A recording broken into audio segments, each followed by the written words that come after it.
یہ مسجدوں کا نور ہے، یہ قوم کا چراغ ہے، رسول کے ہیں لاڈلے ہدایتوں کے باغ ہیں۔ یہ مسجدوں کا نور ہے، یہ قوم کا چراغ ہے، رسول کے ہیں لاڈلے ہدایتوں کے باغ ہیں۔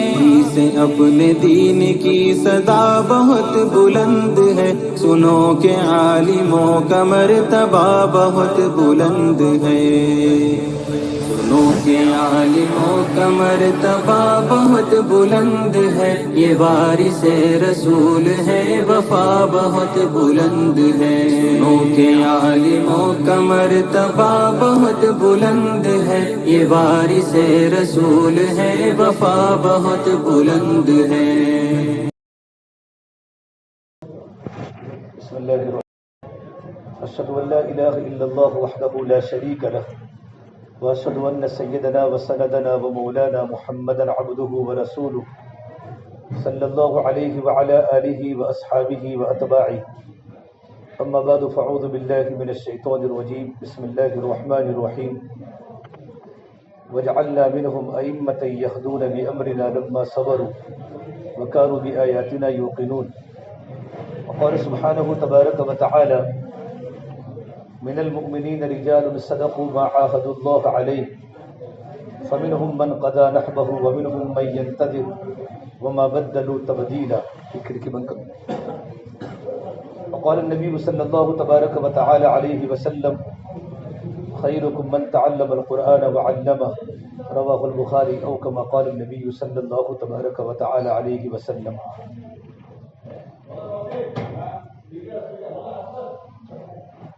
معزز و محترم علماء کرام اور میرے بزرگوں،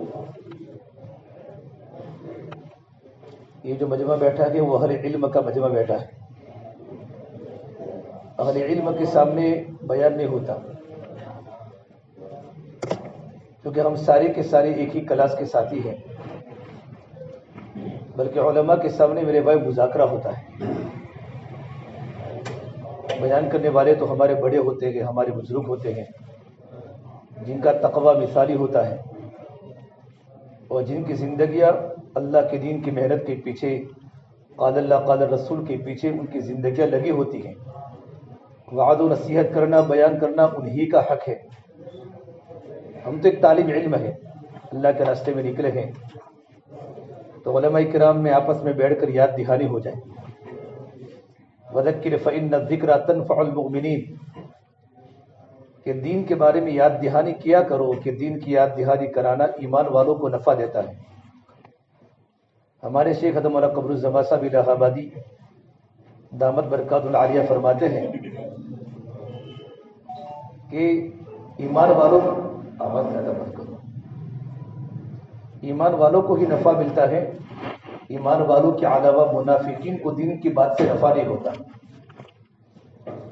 کہ دین کے مذاکرے اور دین کی باتوں کا نفع صرف ایمان والوں کو ملتا ہے۔ اور اللہ تبارک و تعالیٰ نے ہمیں ایمان کے ساتھ، اللہ تعالیٰ نے ہمیں اہل علم بنایا ہے۔ یرفع اللہ الذین آمنوا منکم والذین اوتوا العلم درجات، کہ اللہ تبارک و تعالیٰ ایمان والوں کے درجات کو بلند کرتے ہیں، اور ایمان والوں میں بھی اللہ تعالیٰ اہل علم کے درجات کو بلند کرتے ہیں۔ مومنین کے اندر اہل علم بھی ہیں، عوام بھی ہیں، لیکن اللہ تبارک و تعالیٰ نے اہل علم کو الگ سے بیان کیا۔ حضرت شاہ انور شاہ کشمیری علیہ رحمہ فرمایا کرتے تھے، یہ قرآن کریم کی آیت علماء کرام کے لیے بڑی شان ہے، علماء کی شان کو بیان کیا ہے کہ اللہ تبارک و تعالیٰ کل قیامت کے میدان میں ایمان والوں کے درجات کو ان کے ایمان کے اعتبار سے بلند کرے گا۔ ایمان والوں کے اندر اہل علم کے درجات کو اللہ تبارک و تعالیٰ اور زیادہ بلند کرے گا۔ اتنا بڑا مقام ہوتا ہے، اتنی بڑی ذمہ داری ہوتی ہے، اور اللہ تعالیٰ نے ہمیں دو بڑی بڑی نعمتیں دی ہیں، ایمان اور علم۔ امام غزالی فرماتے ہیں کہ ایمان اور علم اللہ تعالیٰ کی بڑی نعمتیں ہیں۔ ساری دنیا کی سلامتی علم پر موقوف ہے، اور ساری دنیا کا بقا ایمان پر موقوف ہے۔ یہ ایمان اور علم اللہ تبارک و تعالیٰ کی بڑی نعمتیں ہیں۔ جتنی بڑی نعمت اتنا بڑا شکر، جتنی بڑی نعمت ہوتی ہے اتنا بڑا شکر ہوتا ہے. اور اللہ تبارک و تعالیٰ کی ترتیب ہے کہ اللہ تبارک و تعالیٰ جب اپنے بندوں کو نعمت دیتا ہے تو نعمت دینے کے بعد اللہ تعالیٰ شکر کا تقاضا کرتے ہیں. یہ اللہ کی ترتیب ہے. جب اللہ نے موسیٰ علیہ السلام کو اللہ تعالیٰ نے منتخب کیا رسالت کے لیے، نبوت کے لیے اور ہم کلامی کے لیے، تو اللہ نے فرمایا موسیٰ لو میری کتاب ہاتھ میں پکڑو، میرے شکر گزار بندوں میں شامل ہو جاؤ. قال یا موسیٰ انی اصطفیتک علی الناس برسالتی وبکلامی فخذ ما آتیتک وکن من الشاکرین. ہم نے آپ کو منتخب کیا ہے رسالت کے لیے، نبوت کے لیے، ہم کلامی کے لیے. فخذ ما آتیتک، اس کتاب کو ہاتھ میں پکڑو اور میرے شکر گزار بندوں میں شامل ہو جاؤ. اللہ تبارک و تعالیٰ کو بندوں کی شکر گزاری اللہ کو بہت پسند ہے. جتنی بڑی نعمت ہے اتنا بڑا شکر ہے. اس لیے اللہ کے نبی صلی اللہ تبارک و تعالیٰ علیہ وسلم نے مدینہ منورہ کے بہت بڑے عالم اعلمهم بالحلال والحرام معاذ بن جبل، اس امت میں سب سے زیادہ حلال اور حرام کو جاننے والے معاذ بن جبل ہیں. آپ صلی اللہ تبارک و تعالیٰ علیہ وسلم نے بعد الفجر ان کی ملاقات کی اور آپ نے جملہ کہا واللہ انی لأحبک یا معاذ. یا آپ نے صرف ایک ہی صحابی کو کہا ہے اللہ کی قسم معاذ میں آپ سے بڑی محبت کرتا ہوں. اس کے بعد آپ نے ان کو یہ بات بتائی کہ معاذ کسی بھی نماز کے بعد دعا کو پڑھنا کبھی مت چھوڑنا. لا تدعن دبور الصلاة اللهم اعني على ذکرک وشکرک وحسن عبادتی. کہ اللہ تبارک و تعالیٰ تو تیری مدد فرما تیرے ذکر کرنے پر، تیرے شکر کرنے پر اور حسن عبادت پر تیرا تعاون فرما. کہ میں اللہ تبارک و تعالیٰ کی نعمتوں کا شکر گزار بندہ بنوں. اللہ نے قرآن کریم میں انبیاء علیہ السلام کی نعمتوں کا ذکر کیا ہے. وَلَقَدْ آتَيْنَا دَاوُودَ مِنَّا فَضْلًا يَا جِبَالُ أَوِّبِي مَعَهُ وَالطَّيْرَ وَأَلَنَّا لَهُ الْحَدِيدَ أَنِ اعْمَلْ سَابِغَاتٍ وَقَدِّرْ فِي السَّرْدِ وَاعْمَلُوا صَالِحًا إِنِّي بِمَا تَعْمَلُونَ بَصِيرٌ. سلیمان کا تذکرہ کیا وَلِسُلَيْمَانَ الرِّيحَ غُدُوُّهَا شَهْرٌ وَرَوَاحُهَا شَهْرٌ وَأَسَلْنَا لَهُ عَيْنَ الْقِطْرِ ومن الجن من يعمل بين يديه بإذن ربي ومن يزغ منهم عن أمرنا نذقه من عذاب السعير. پھر کام بتایا يعملون له ما يشاء من محاريب وتماثيل وجفار كالجواب وقدور الراسيات. یہ تمام کی تمام نعمتیں دینے کے بعد اللہ تبارک و تعالیٰ نے آل داؤد سے شکر کا تقاضا کیا. يعملوا آل داؤد شکرا، کہ داؤد کے خاندان والوں تمہاری کارگزاری شاکرانہ بناؤ، تمہاری کارگزاری شاکرانہ بناؤ. یعملوا آل داؤد شکرا. پھر اللہ تبارک و تعالیٰ نے اپنے بندوں کی رپورٹ سنائی ہے وقلیل من عبادی الشکور. میرے بہت ہی کم بندے ہیں جو میری نعمتوں کے شکر گزار ہیں. اور علم بیٹھے ہیں قلیل کے معنی بھی تھوڑا، تنوین بھی تقلیل کے لیے اور میم تبعیض کے لیے. وقلیل من عبادی الشکور، میرے بہت ہی کم بندے ہیں جو نعمتوں کے شکر گزار ہیں. ایک مرتبہ حضرت عمر فاروق رضی اللہ عنہ اب المومنین کعبۃ اللہ کا طواف کر رہے ہیں. ایک بدوی کو دیکھا کہ وہ کعبۃ اللہ کا طواف کرتے کرتے اللہ سے دعا کی اللہم اجعلنی من قلۃ، کہ اللہ تعالیٰ مجھے کم لوگوں میں سے بنا دے. حضرت عمر نے فرمایا دعا کیا کرتا ہے اللہ تعالیٰ مجھے کم لوگوں میں سے بنا دے. اب المومنین کا پہلا چکر تھا، وہ دیہاتی کا بدوی کا 7واں چکر تھا. تو کہاں تیرا طواف پورا ہو جاوے تو طواف کے مکمل ہونے کے بعد تو یہاں کھڑا رہنا، یہاں سے ہٹنا نہیں. اب المومنین کا طواف جب مکمل ہوا تو آپ نے فرمایا کہ یہ دعا کر رہا ہے اللہم اجعلنی من قلۃ، یا اللہ پاک مجھے کم لوگوں میں سے بنا دے. تو یہ دعا کا مطلب کیا ہے؟ کب المومنین میں اپنے گھر پر بیٹھا بیٹھا سورہ سبا کی تلاوت کر رہا تھا. ویسے اس آیت پر پہنچا اعملوا آل داؤد شکرا وقلیل من عبادی الشکور، کہ داؤد کے خاندان والوں اپنی کارگزاری کو شاکرانہ بناؤ. میرے بہت ہی کم بندے ہیں جو میری نعمتوں کے شکر گزار ہیں. تو میں اللہ سے دعا کرتا ہوں کہ اللہ تبارک و تعالیٰ ان کم بندوں میں سے مجھے بھی بنا دے جو تیری نعمتوں کے شکر گزار ہیں. حضرت عمر نے اپنے ساتھیوں سے فرمایا دیکھو یہ دیہاتی تو عمر سے بڑا عالم ہے کہ قرآن کریم کی آیت پر عمل کرتا ہے. تمام کے تمام صحابہ قرآن کریم کے حافظ نہیں تھے، لیکن تمام کے تمام صحابہ قرآن کریم کی آیتوں کے محافظ تھے. ان کی زندگی قرآن کریم کی آیات کے مطابق تھی. تو ایمان اور علم یہ اللہ تبارک و تعالیٰ کی بڑی بڑی نعمتیں ہیں. نعمت کا شکر ضروری ہے. شکر کی وجہ سے اللہ پاک نعمت میں ترقی بھی دیتا ہے اور نعمت باقی بھی رہتی ہے. اس لیے اللہ کے نبی صلی اللہ تبارک و تعالیٰ علیہ وسلم کی دعاؤں میں نعمت کے زائل ہونے سے پناہ مانگی ہے. اللہم انی اعوذ بک من زوال نعمتک. کتنی بڑی دعا ہے. ہمارے پاس علم کی نعمت ہے, ہمارے پاس ایمان کی نعمت ہے, ہمارے پاس جان اور مال اور صلاحیت ہے, کیپیسٹی ہے. یہ اللہ تیری نعمت کے ظاہر ہونے سے میں پناہ مانگتا ہوں. وتحول عافیتک وفجاءت نقمتک وجمیل سخطک. یہ روح ہوتا ہے. یہ اللہ کے نبی صلی اللہ تبارک و تعالیٰ علیہ وسلم کی دعائیں ہیں. کیا صلی اللہ تبارک و تعالیٰ علیہ وسلم نے اللہ تبارک و تعالیٰ سے نعمت کے ختم نہ ہو جائے اس کے لیے پناہ مانگی. تو قدم قدم پر ہمارے سامنے اللہ کی نعمتوں کا استحضار ہو. جب اللہ تبارک و تعالیٰ کی نعمتوں کا استحضار ہوگا نا تو آدمی نعمت کی قدر کرے گا اور نعمت کا شکر گزار بندہ بنے گا. کہ ہم پر کتنی بڑی بڑی اللہ تبارک و تعالیٰ کی نعمتیں ہیں, کتنی بڑی اللہ تبارک و تعالیٰ کی ہم پر نعمتیں ہیں. یہ علم کتنی بڑی علم اللہ تبارک و تعالیٰ کی صفت ہے. فرمان قل هل يستوي الذين يعلمون والذين لا يعلمون. کہ جاننے والے نہ جاننے والے دونوں برابر نہیں ہو سکتے. یہ تو استوا کی نفی علم کے اعتبار سے ہے کہ جاننے والے نہ جاننے والے دونوں برابر نہیں ہو سکتے. ایک تو استوا کی جو نفی ہے نا وہ ذمہ داری کے اعتبار سے ہے کہ جاننے والوں کی جتنی ذمہ داریاں ہیں اتنی ذمہ داری نہ جاننے والوں کی نہیں ہے. اس آیت میں اللہ تعالیٰ یہ فرمانا چاہتے ہیں کہ جاننے والوں کی جتنی ذمہ داریاں ہیں اتنی ذمہ داریاں نہ جاننے والوں کی نہیں ہے. علماء کرام کو جتنی ذمہ داریاں ہیں اتنی ذمہ داریاں غیر عالم کی نہیں ہے. اس لیے اللہ کے نبی صلی اللہ تبارک و تعالیٰ علیہ وسلم آپ نبیوں کے سردار تھے تو آپ پر ذمہ داری بڑی تھی. صحابہ فرماتے ہیں لیست لہ راحت. ہم نے اللہ کے نبی صلی اللہ تبارک و تعالیٰ علیہ وسلم کو کبھی راحت کی حالت میں نہیں دیکھا.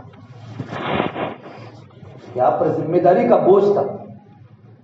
حق بھاری ہوتا ہے, باطل ہلکا ہوتا ہے, اور حق میں بوجھ ہوتا ہے. اور اسلام پھیلا ہے تکلیفوں سے اور کفر پھیلا ہے راحتوں سے. حضرت اللہ سے فرمائے تھے بدایت الدعوہ المکارہ ونہایتہ النجات. کہ دعوت کی ابتدا ناگواریوں سے ہوتی ہے اور انتہا کامیابی سے ہوتی ہے. حق میں بوجھ ہوتا ہے, حق بھاری ہوگا, باطل ہلکا ہوگا. اور جہاں بوجھ ہوتا ہے بوجھ وہاں ہوتی ہے تربیت. اللہ تبارک و تعالیٰ نے نبیوں کی تربیت کی. اللہ پاک نبیوں کی تربیت کرتا ہے اور نبیوں کے بعد اللہ تبارک و تعالیٰ نبیوں کی وارثوں کی تربیت کرتا ہے. اور علماء جو کہ وہ انبیاء کے وارث ہیں.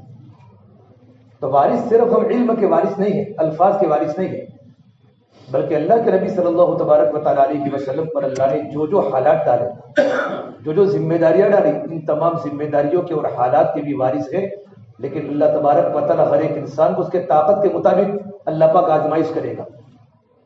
قاری صدیق صاحب بادی رحمۃ اللہ ہمارے بزرگوں میں ہیں. لندن میں بیسوری میں پورے لندن کے علماء کو, انگلینڈ کے علماء کو جمع کیا. اور قاری صدیق صاحب بادی رحمۃ اللہ نے فرمایا ہم اللہ کے نبی صلی اللہ تبارک و تعالیٰ علیہ وسلم کے وارثین ہیں. ہمارے بزرگوں کے ہم تربیت یافتہ ہیں, ان کی صحبت میں رہے, ان کے پاس پڑھے, ہمارے اسلاف کے پاس. تو ہمارے بڑوں پر جو جو دشواریاں جو جو حالات آئے گی وہ ہم پر بھی آئے گی.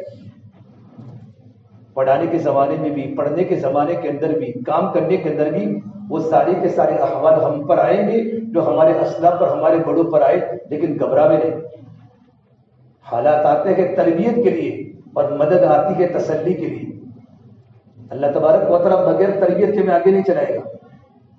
ام حسبتم ان تدخلوا الجنة ولما يأتكم مثل الذين خلوا من قبلكم مستهم البغساء والضراء وزلزلوا حتى يقول الرسول والذين آمنوا معه متى نصر الله الا ان نصر الله قریب. نبی میں کتنی استقامت ہوتی ہے. تو نبی کہتے ہیں اللہ تیری مدد کب آئے گی. اللہ تعالیٰ حالات جو ڈالتا ہے, حالات ناگواریاں علماء پر بہت ہوتی ہے.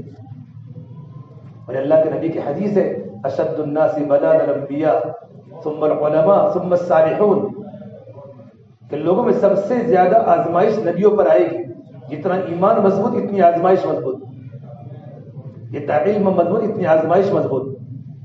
پھر اللہ تبارک و تعالیٰ اس کے بعد اللہ تعالیٰ صالحین جتنے نیک بندے ہیں، انبیاء کے بعد علماء ہے، علماء کے بعد جتنے دیندار طبقہ ہے، اللہ پاک ان تمام کو ترقی جو دے گا، ترقی انما العطایا علی متن البلایا،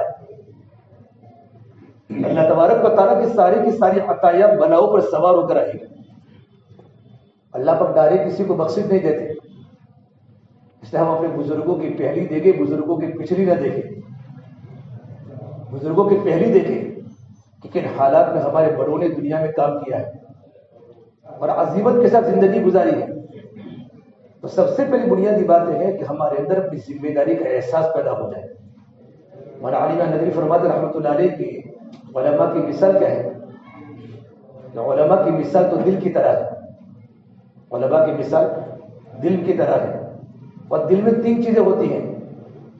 نمبر 1 دل میں، دل زندہ ہے، دل جب دل زندہ ہے تو بدن کے سارے اعضاء زندہ ہے، اگر دل زندہ نہیں ہے تو بدن کے سارے اعضاء مردہ ہے۔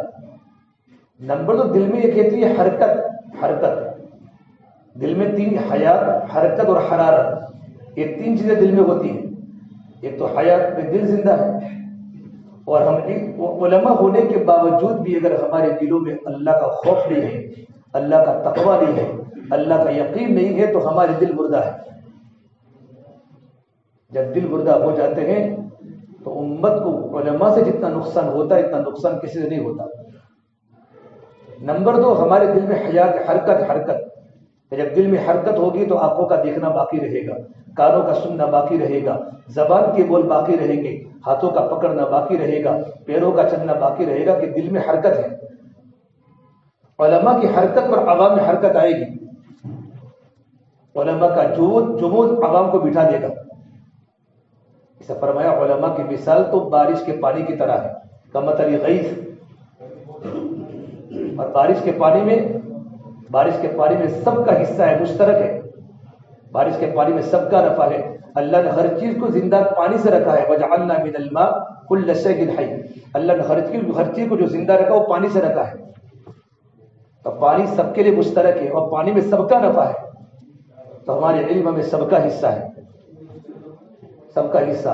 علم کی مثال تو بادل کی طرح ہے، بادل میں جمود ہے، بادل میں حرکت ہے، بادل میں جمود ہے، ایک جگہ برستا ہے، بادل برستا رہتا ہے۔ علماء صرف ایک جگہ پر نہیں ہوں گے، پڑھانے کے زمانے میں سکون کے ساتھ پڑھائیں گے، وقت فارغ ہونے کے بعد علماء کی ذمہ داری عوام کی ہے۔ سمجھ لیں، ایسا فرما کرتے تھے علماء کی 2 ذمہ داریاں ہیں۔ علماء کی سب سے پہلی ذمہ داری ہے کہ علماء بناوے، یہ علماء کی ذمہ داری ہے۔ ہمارے بڑے بڑے مدارس ہیں، مدارس اسلامیہ ہیں، بڑے بڑے دارالعلوم ہیں، وہاں علماء تیار ہوتے ہیں، علماء کو بنانے کی فیکٹری ہے، اور یہ فرض کفایہ ہے، فرض عین نہیں ہے کہ ہر بستی میں، ہر گاؤں میں ایسے علماء کچھ تیار ہو جاوے کہ بستی کی تمام ضرورتیں علماء سے پوری ہو۔ اگر پوری بستی میں اگر ایک عالم پیدا نہیں ہوا اور علاقے والوں کو علم کی ضرورت پڑی تو ذمہ دار کل قیامت کے میدان میں پوری بستی والے رہیں گے، یہ فرض کفایہ کے درجے میں ہے۔ تو اسے ایسا پالک پورے فرماتے ہیں کہ علاقے میں ایسے ڈاکٹر کا ہونا بھی ضروری ہے، یہ بھی فرض کفایہ ہے کہ اگر کسی کو دل کا دورہ پڑ جاوے اور پورے علاقے میں ایسا کوئی ڈاکٹر ہم نے نہیں بنایا علم طب کے لے کر اور اس کا انتقال ہو چکا تو پوری بستی گنہگار ہوگی۔ اس طرح یہ مدارس علماء کی ذمہ داری کہ علماء تیار کریں۔ آج ماشاءاللہ دیکھو مدارس میں کتنی محنت ہو رہی ہے، ہمارے بچے ہمارے پاس پڑھتے ہیں، کہاں سے پڑھنے آ رہے ہیں۔ ہمارے دادی کے ساتھ بچوں کو پڑھانا وقت کی پابندی کے ساتھ، حضرت مفتی احمد صاحب خانپوری صاحب کے پاس جانا ہوتا ہے تو کبھی کبھی فرماتے تھے کہ میں نے ڈابر میں مولانا بدر عالم صاحب میرٹھی کو دیکھا ہے کہ 17 سال تک حضرت ہمارے دارو میں پڑھایا، 1 منٹ کبھی لیٹ نہیں ہوئی، اتنی اسباق کی پابندی تھی، اور ان کی پابندی کو دیکھ کر طلباء پر بڑا گہرا اثر ہوتا تھا۔ وہی مولانا بدر عالم میرٹھی، ایک بتا پالمپور میں نواب کیا نکاح تھا، ہمارا بدر عالم صاحب میرٹھی کلیکٹر کے بیٹے ہیں، کسی مولوی کے بیٹے نہیں ہیں، ان کے ابا تو کلیکٹر تھے، ڈپٹی کلیکٹر بہت بڑے، اور اللہ نے دیندار تھے، بزرگوں کی صحبت تھی، اللہ والوں کی صحبت سے آدمی ہیرا بن جاتا ہے۔ ہمارا بدر عالم کو پڑھا، بڑے بہترین عالم بنے، سب جانتے ہیں، ان کی کتابیں ہیں۔ پالمپور نواب کے نکاح میں آئے، مولانا نظری میاں صاحب رحمۃ اللہ علیہ کو سب جانتے ہیں، جو پالمپور کی جو مومن برادری ہے ان کو چمکانے والے، شیعہ سنی بنانے والے اور ایک ایک بستی میں اون پر محنت کر کے اس برادری کو تیار کرنے والے مولانا نذیر میاں صاحب رحمۃ اللہ علیہ گئے. پتا چلا کہ غزہ مولانا نذیر میاں صاحب پالمپور میں موجود ہے. تمہارا بدر عالم صاحب ان کو ملنے کے لیے پہنچے. تو مولانا نے پوچھا بدر عالم تم کیوں آئے ہوئے ہیں؟ مولانا بڑے عالم تھے، بڑے وقت کے مجدد تھے. تو کہا نواب کی شادی میں آیا تھا. کہ تم اور نواب کی شادی؟ اتنے بڑے تم عالم، تمہارے علم کا ڈنکا پوری دنیا میں چل رہا ہے اور تم نواب، یہاں تو ڈی جے بجیں گے، یہاں تو کیا کیا ہوگا، تم اور نواب کی شادی میں؟ تو کہا مولانا مجھے یہاں کوئی پہچانتا نہیں ہے. فرمایا تم تو اپنے آپ کو پہچانتے ہو کہ تم تو عالم ہو، تم تو اپنے آپ کو پہچانتے ہو کہ تم کون ہو، اگرچہ دنیا تم کو نہیں پہچانتی لیکن تم تو اپنی ذات کو پہچانتے ہو. یہ جملہ دل پر لگا، ٹکٹ فوراً میرٹ روانہ ہو گئے کہ میرا علم مجھے اسی غلط مجلسوں میں جانے کی دعوت نہیں دیتا. بزرگوں کی صحبت یافتہ تھے. تو علماء کی ذمہ داری کہ علماء تیار کریں. علماء مدارس میں یہ بچے ہمارے پاس آتے امانت. مکاتب ہم کتنے سالوں سے ہم مکاتب پڑھاتے ہیں، کچھ 10 سال سے پڑھاتا ہے مکتب میں. مکتب میں پڑھانے والے علماء تو علماء ربانیین ہیں، یعلمون الصغار قبل الکبار. یہ تو چھوٹے چھوٹے بچوں کو علم سکھاتے ہیں. حضرت یوسف بن نوری فرماتے رحمۃ اللہ علیہ کہ مکاتب میں پڑھانے والے علماء تو علماء ربانیین ہیں، بچوں کی تربیت کرتے ہیں، بچوں کو پڑھاتے ہیں. تو مکاتب میں پڑھنے والے طلباء کو پڑھانا، ہم 10 سال سے مکتب میں پڑھاتے، ہم نے کتنے بچوں کو دارالعلوم میں حافظ بنانے کے لیے بھیجا؟ یہ ہم سوچیں. ہم نے کتنے علماء کو ہم نے تیار کیا، کتنے طلباء کو تیار کیا جو عالم بنے، جو حافظ بنے، جو مفتی بنے. حالانکہ ہمارے پاس بہت سارے بچے ایسے کہ جو ذہنی اعتبار سے استعداد کے بچے ہوتے ہیں، لیکن صرف پڑھانے کی ڈیوٹی 10 بجے ہمارا وقت پورا ہو چکا. حالانکہ حق یہ تھا ہم اس بچے کے ماں باپ سے تعلق کرتے، یہ بچہ آگے جا کر وقت کا بہت بڑا عالم بن سکتا تھا. ماشاءاللہ یہ تھراد میں ہمارے بڑے ایوب صاحب بجادر کے ہیں. تھراد اب ضرور مفتی عمران پڑھاتے نابل میں تھراد والے، یہ سارے کے سارے میمن برادری کے بچے تھے. میں جاتا ہوں اکثر وہاں بات ہوتی ہے، تمہارے ایوب صاحب مجھے کہتے ہیں کہ مولانا بیان کے بعد تشکیل کرنا کون آئندہ سال اپنے بیٹی کو مدرسے میں پڑھنے بھیجے گا. کتنے علماء انہوں نے تیار کیے. وہاں ایک عالم پوری بستی میں نہیں تھا اور ایسے قابل علماء پیدا ہوئے جو ڈابل جیسے مدرسے کے مدرس ہیں. بہت سے علماء تیار کیے. تو مکاتب کے علماء کی ذمہ داری ہے کہ مکاتب میں رہ کر ہم امانت داری کے ساتھ بچوں کو پڑھانا، بڑی قربانی ہے پڑھانے کی. اس لیے کہ علم کا بدلہ ہمیں دنیا میں نہیں ملے گا میرے بھائیوں. ایک کم سیلری میں اور کم تنخواہ میں ہمارے علماء جو پڑھاتے ہیں نا، سب کو پتہ ہے کہ کتنے علماء کے گھر میں کبھی بکرے کا گوشت نہیں ہوتا. سب علماء جانتے ہیں کن قربانیوں کے ساتھ ہمارے علماء دین کی خدمت انجام دے رہے ہیں. جیسے ہمیں تو ہمارے اسلاف پر نظر ڈال کے زندگی گزاریں گے تو ہمیں صبر ملے گا کہ میرے آقا صلی اللہ تبارک و تعالیٰ علیہ وسلم تو نبیوں کے سردار تھے. اگر میرے آقا چاہتے تو جنت کی سواری اتر سکتی تھی، لیکن آپ کے گھر میں بھی 2 مہینہ تک چولہا نہیں جلا، بلکہ آپ کی بیویوں نے تقاضا کیا.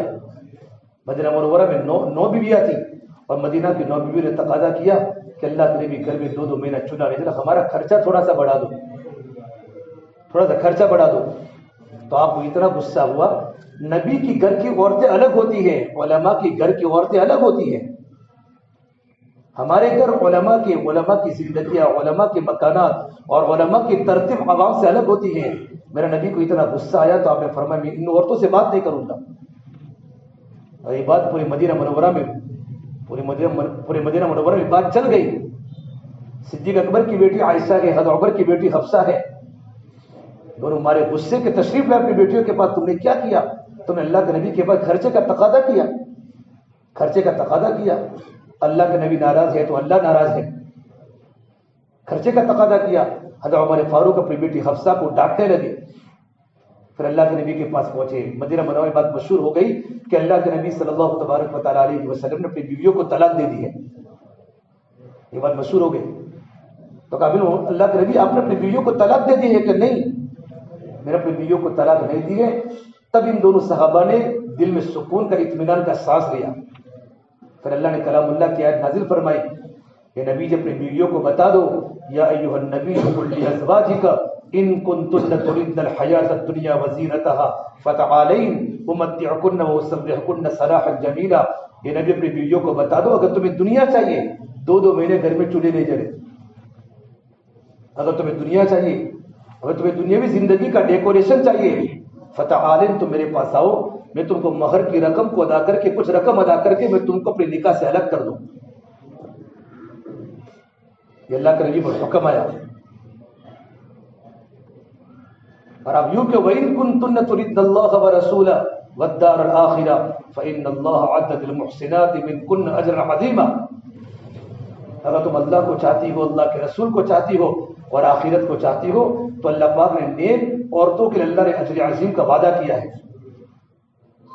اللہ تبارک و تعالیٰ کا منشا کیا ہے؟ اللہ تبارک و تعالیٰ کہ نبی کی عورتیں زندگی فاقوں میں گزاریں گی. اور نبی کو کہا تم کو کہہ دو, اے آیت نازل ہونے کے بعد آپ عائشہ کو بولا, عائشہ کو, عائشہ آسمان سے آیت نازل ہوئی ہے لیکن تم اس کے بارے میں جلدی مت کرنا, اپنے ابا سے مشورہ کرنا. اگر تمہیں دنیا چاہیے, تمہارے گھر میں کھانے کی نعمتیں چاہیے تو اگر تم کہو تو میں تم کو اپنے نکاح سے الگ کر دوں کچھ رقم دے کر. حضرت عائشہ نے فرمایا اللہ کے نبی زندگی فاقوں میں گزار دوں گی لیکن میں آپ کے نکاح سے ہٹ نہیں سکتی. اور علم نے لکھا ہے کہ شوہر کی ذمہ داری کا نان نفقہ بیویوں پر واجب ہے, لیکن مفسرین نے لکھا ہے نبی کی عورتوں کی شان کی خلاف تھا کہ نبی سے خرچے کا تقاضا کرے. اس آیت ماتحت علامہ انوشہ کشمیر نے لکھا ہے اہل علم کے لیے بھی مناسب ہے اپنے گھروں کی زندگی کو بالکل سادہ بناویں. ہم نمونہ بنے, نمونہ. امام محمد فرماتے میں رات کو اپنے گھر سے نکلا رحمۃ اللہ علیہ, تو ہماری پڑوس کی عورت نے کسی عورت کے سامنے یوں کہا, بڑھیا نے کسی بڑھیا کو یوں کہا یہ ہماری مسجد کے امام محمد ہیں, کبھی ان کو رات کو میں نے سوتے نہیں دیکھا. امام محمد فرماتے اللہ کی قسم اللہ جانتا ہے میرا اٹھنے کا معمول تو میرا رات کو 3/4 حصے میں تھا, میں پوری رات سوتا تھا, لیکن جب بستی والوں کو میرے بارے میں گمان ہو کہ امام محمد راتوں کو سوتے نہیں ہیں, راتوں کو اللہ کے سامنے تڑپتے ہیں, تب سے میں نے راتوں کا سونا ہی چھوڑ دیا.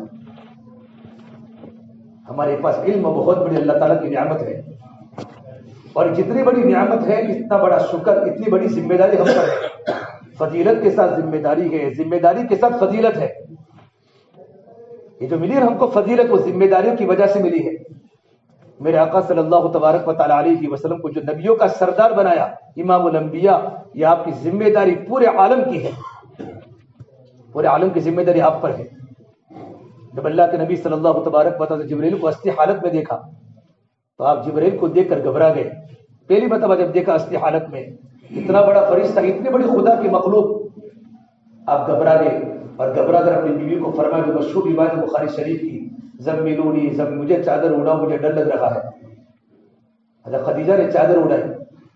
علماء نے لکھا ہے, ابن کثیر نے تفسیر کثیر میں لکھا ہے غم کی حالت میں چادر کو اوڑھ کر سونا سنت ہے, اس سے غم ہلکا ہو جاتا ہے, ڈپریشن کم ہو جاتا ہے. اللہ کے نبی کا سونا اللہ کو پسند نہیں آیا.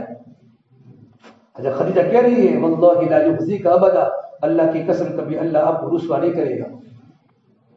آپ کے اخلاق ہے انک لا تصل الرحیم وتعین علی نوائب الحق وتکسب المعدوم وتحمل الکلب. پوری اللہ کی بیوی اپنے شوہر کی تعریف کر رہی ہے.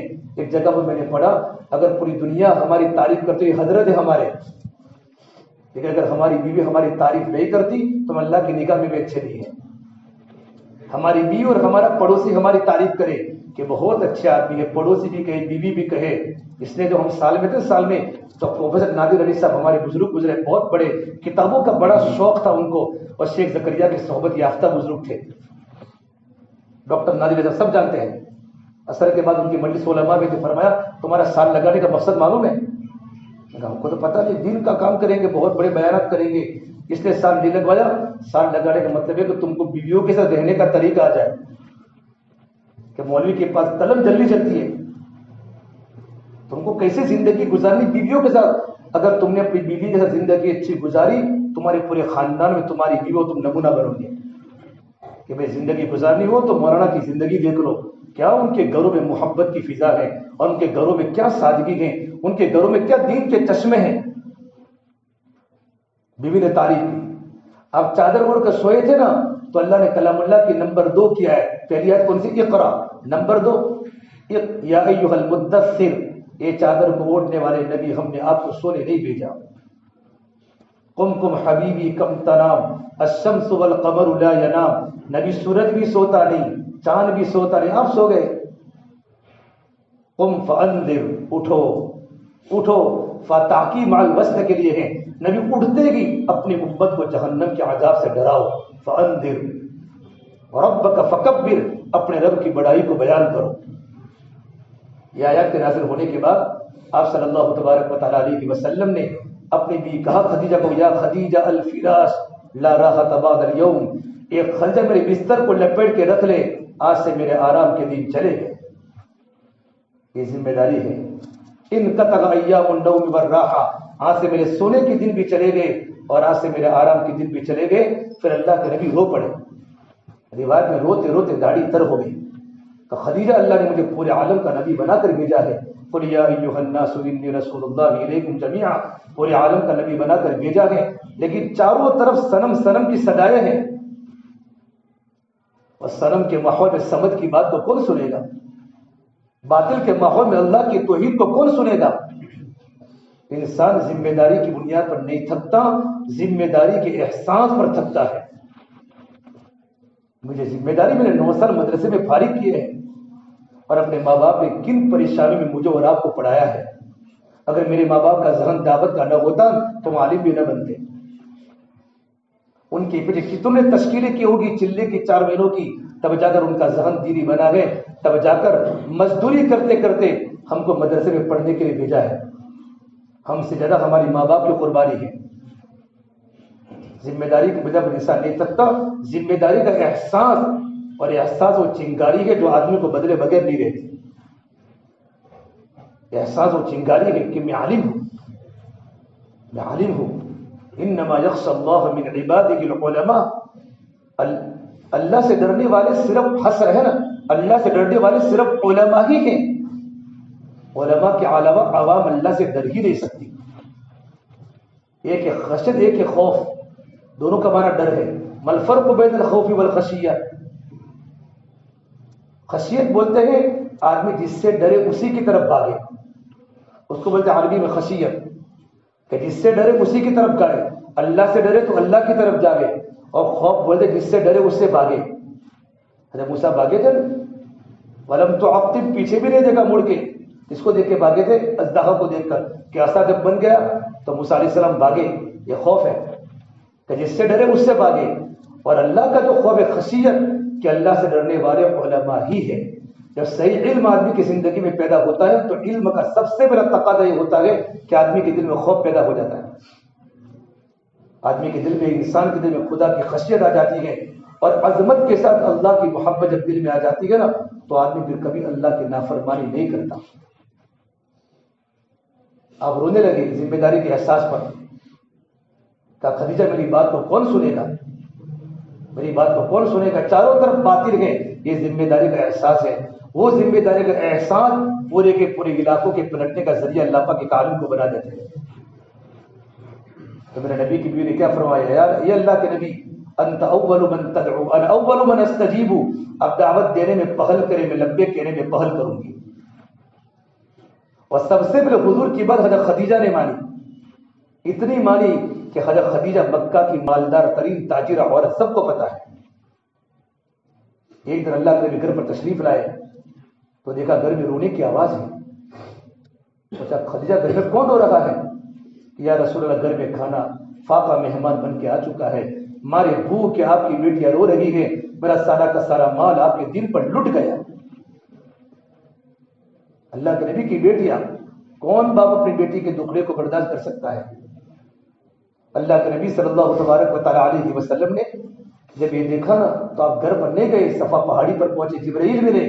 کہا جبرائیل والذی نفس بیدہ محمد ما امثال اہل محمد کفۃ عما شعیر. اس ذات کی قسم جس کے قبضے محمد عربی کی جان ہے، آج میری بچیاں میرے گھر پر موجود ہیں لیکن میرے پاس مٹھی جو بھی کھلانے کے لیے موجود نہیں ہے. ماشاء فرماتی میں نے حضور کو اس طرح تڑپتے ہوئے دیکھا ہے کہ جب میرے گھر پر باری ہوتی تو آپ کو اتنی بھوک ہوتی تھی، اتنی بھوک ہوتی تھی کہ آپ چارپائی کی آتی جو لکڑی اس پر اپنے پیٹ کو لگا کر الٹے ہو جاتے تھے. حضرت عائشہ فرماتی میں اللہ کے نبی کی کیفیت کو دیکھ کر رو پڑتی کہ حضور آپ کو کیا تکلیف ہے کہ عائشہ اتنی بھوک لگی ہے کہ برداشت کے باہر ہے. اور مقام سرکار مدینہ ہے. امت میں کام کرنا تھا آپ کو. ایک مثال بنے, نمونہ بنا. نبی کی مثال تو راعی غنم کی طرح ہے. راعی غنم کی طرح, جیسے بکریوں کا چرواہا, جہاں بکریاں ہوگی وہاں چرواہا ہوگا, جہاں امت ہوگی وہاں نبی ہوگا, جہاں پبلک ہوگی وہاں علماء ہوں گے. علماء ہوں گے. علماء کی سب سے پہلی ذمہ داری کہ علماء تیار کریں. ہمارے بدناغور کا بہت بڑا دارالعلوم ہے, مختلف گجرات کے مدارس ہیں. ہمارے مکاتب کے دیہاتوں میں, یہ بننے کے علاقوں کے دیہاتوں میں ایک عالم مقامی دھیردار بن گیا, انشاءاللہ پوری بستی کو جگانے والا بن جائے گا. اب راجستھان کے باڑمیر کے علاقوں میں اور ادھر کے علاقوں میں آپ جاؤں گے, پتھر توڑنے والوں کے بچے بڑے بڑے علماء بن گئے. کہ دور دور سے علماء پڑھانے آئے تھے, اور ان بچوں پر کہ اس کا باپ خرچہ دے نہیں سکتا, آپ خرچے کی فکر مت کرو, میں اپنے بیٹے کو مدرسے میں پڑھنے لے جاتا ہوں. ماشاءاللہ ہم نے دیکھا افریقہ کے علاقوں میں اللہ کے راستے میں دیکھا تو وہاں علماء کے اردو بولتے ہیں. اردو بولتے علماء کافی ملے. اردو مطلب تم اردو بولتے ہو, تم تو افریقی ہو. کہ یہاں رائے گڑھ کی جماعتیں آئی تھی, پڑوس کے ملک کی جماعتیں آئی تھی, جماعتوں میں علماء ہوتے ہیں. تو ہم راستوں میں کھیل رہے تھے. ان علماء نے سوچا اس ملک میں اگر کام کو زندہ کرنا ہو, دین کا کام, مدارس کو زندہ کرنا ہو, مکاتب کو زندہ کرنا ہو, اور اصلاح معاشرات کا کام کو زندہ کرنا ہو, تو مقامی علماء کی ضرورت ہے. تو ہم کو پکڑا کہ تم پڑھنے آؤ گے ہمارے ساتھ. ہم تو چھوٹے چھوٹے تھے, کھیلتے تھے, گھر میں کھانا بانا کچھ تھا نہیں. افریقہ میں حالت میں ایک مرتبہ دیکھا کہ ہم ہماری جماعت کے ساتھی چائے پی رہے تھے, تو ایک ساتھی آیا دوڑتا گھوڑا, باہر دیکھ رہے ہیں کیا ہوا, تو وہاں بارش کے موسم میں بادلوں میں سے کیڑے گرتے ہیں, تو بچے کیڑے کھا رہے تھے بھوک کی وجہ سے. اور مدرسے کی چھٹی ہوئی, ایک بڑا مدرسہ چھٹی ہوئی, تو ان کے پاس چھوٹی چھوٹی پیالیاں تھیں, اور ایک پیالی لے کر پورے کے پورے گلیوں میں گھومنے لگے, لوگوں کے گھروں پر آٹا دے دو, آٹا دے دو. لیکن میں نے دیکھا سارے کے سارے بچوں میں, کچھ بچوں کے کٹوروں میں اتنا چنے کا آٹا ہے, باقی سارے کے سارے بچے روتے روتے واپس آ گئے. مدرسوں میں کھانے کا نظام ہی نہیں ہوا. لیکن ماں باپ اپنے بچوں کو عالم بنا رہے ہیں.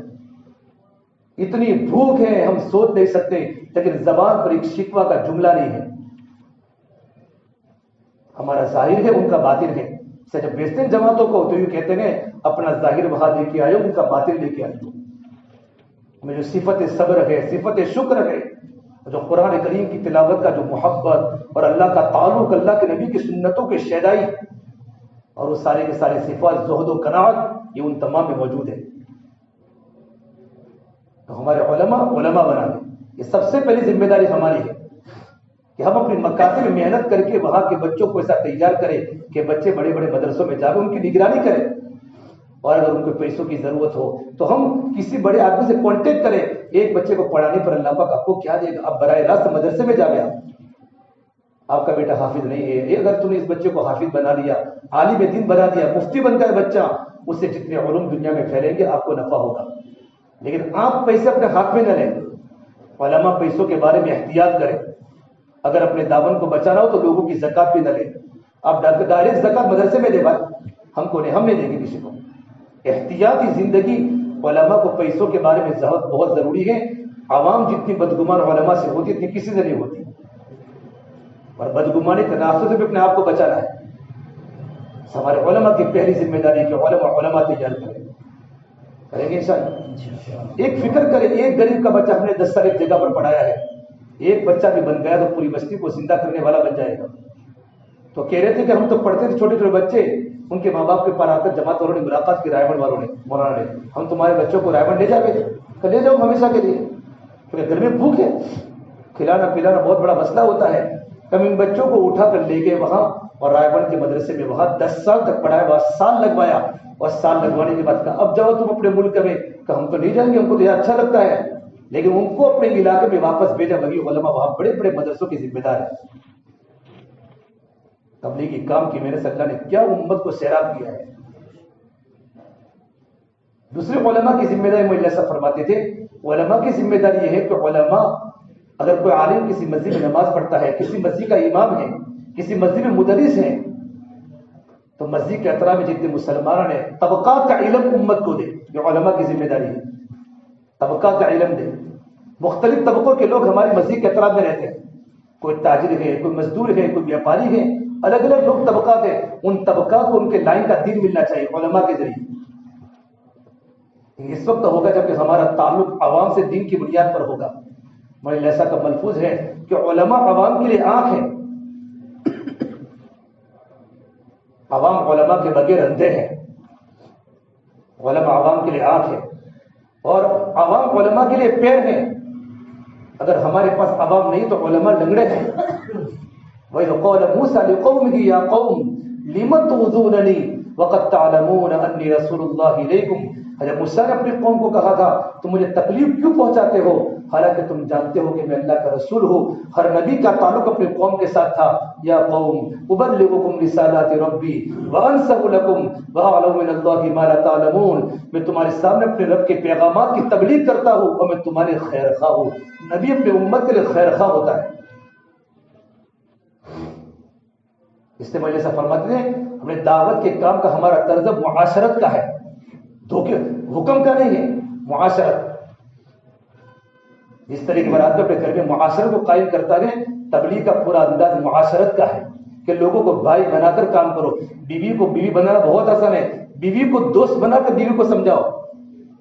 اس طرح ہم اللہ کے راستے میں نکلتے ہیں اور ایک بھائی کی ملاقات کرنے کے لیے کتنی خوشامد کرتے ہیں، کتنی خوشامد کرتے ہیں.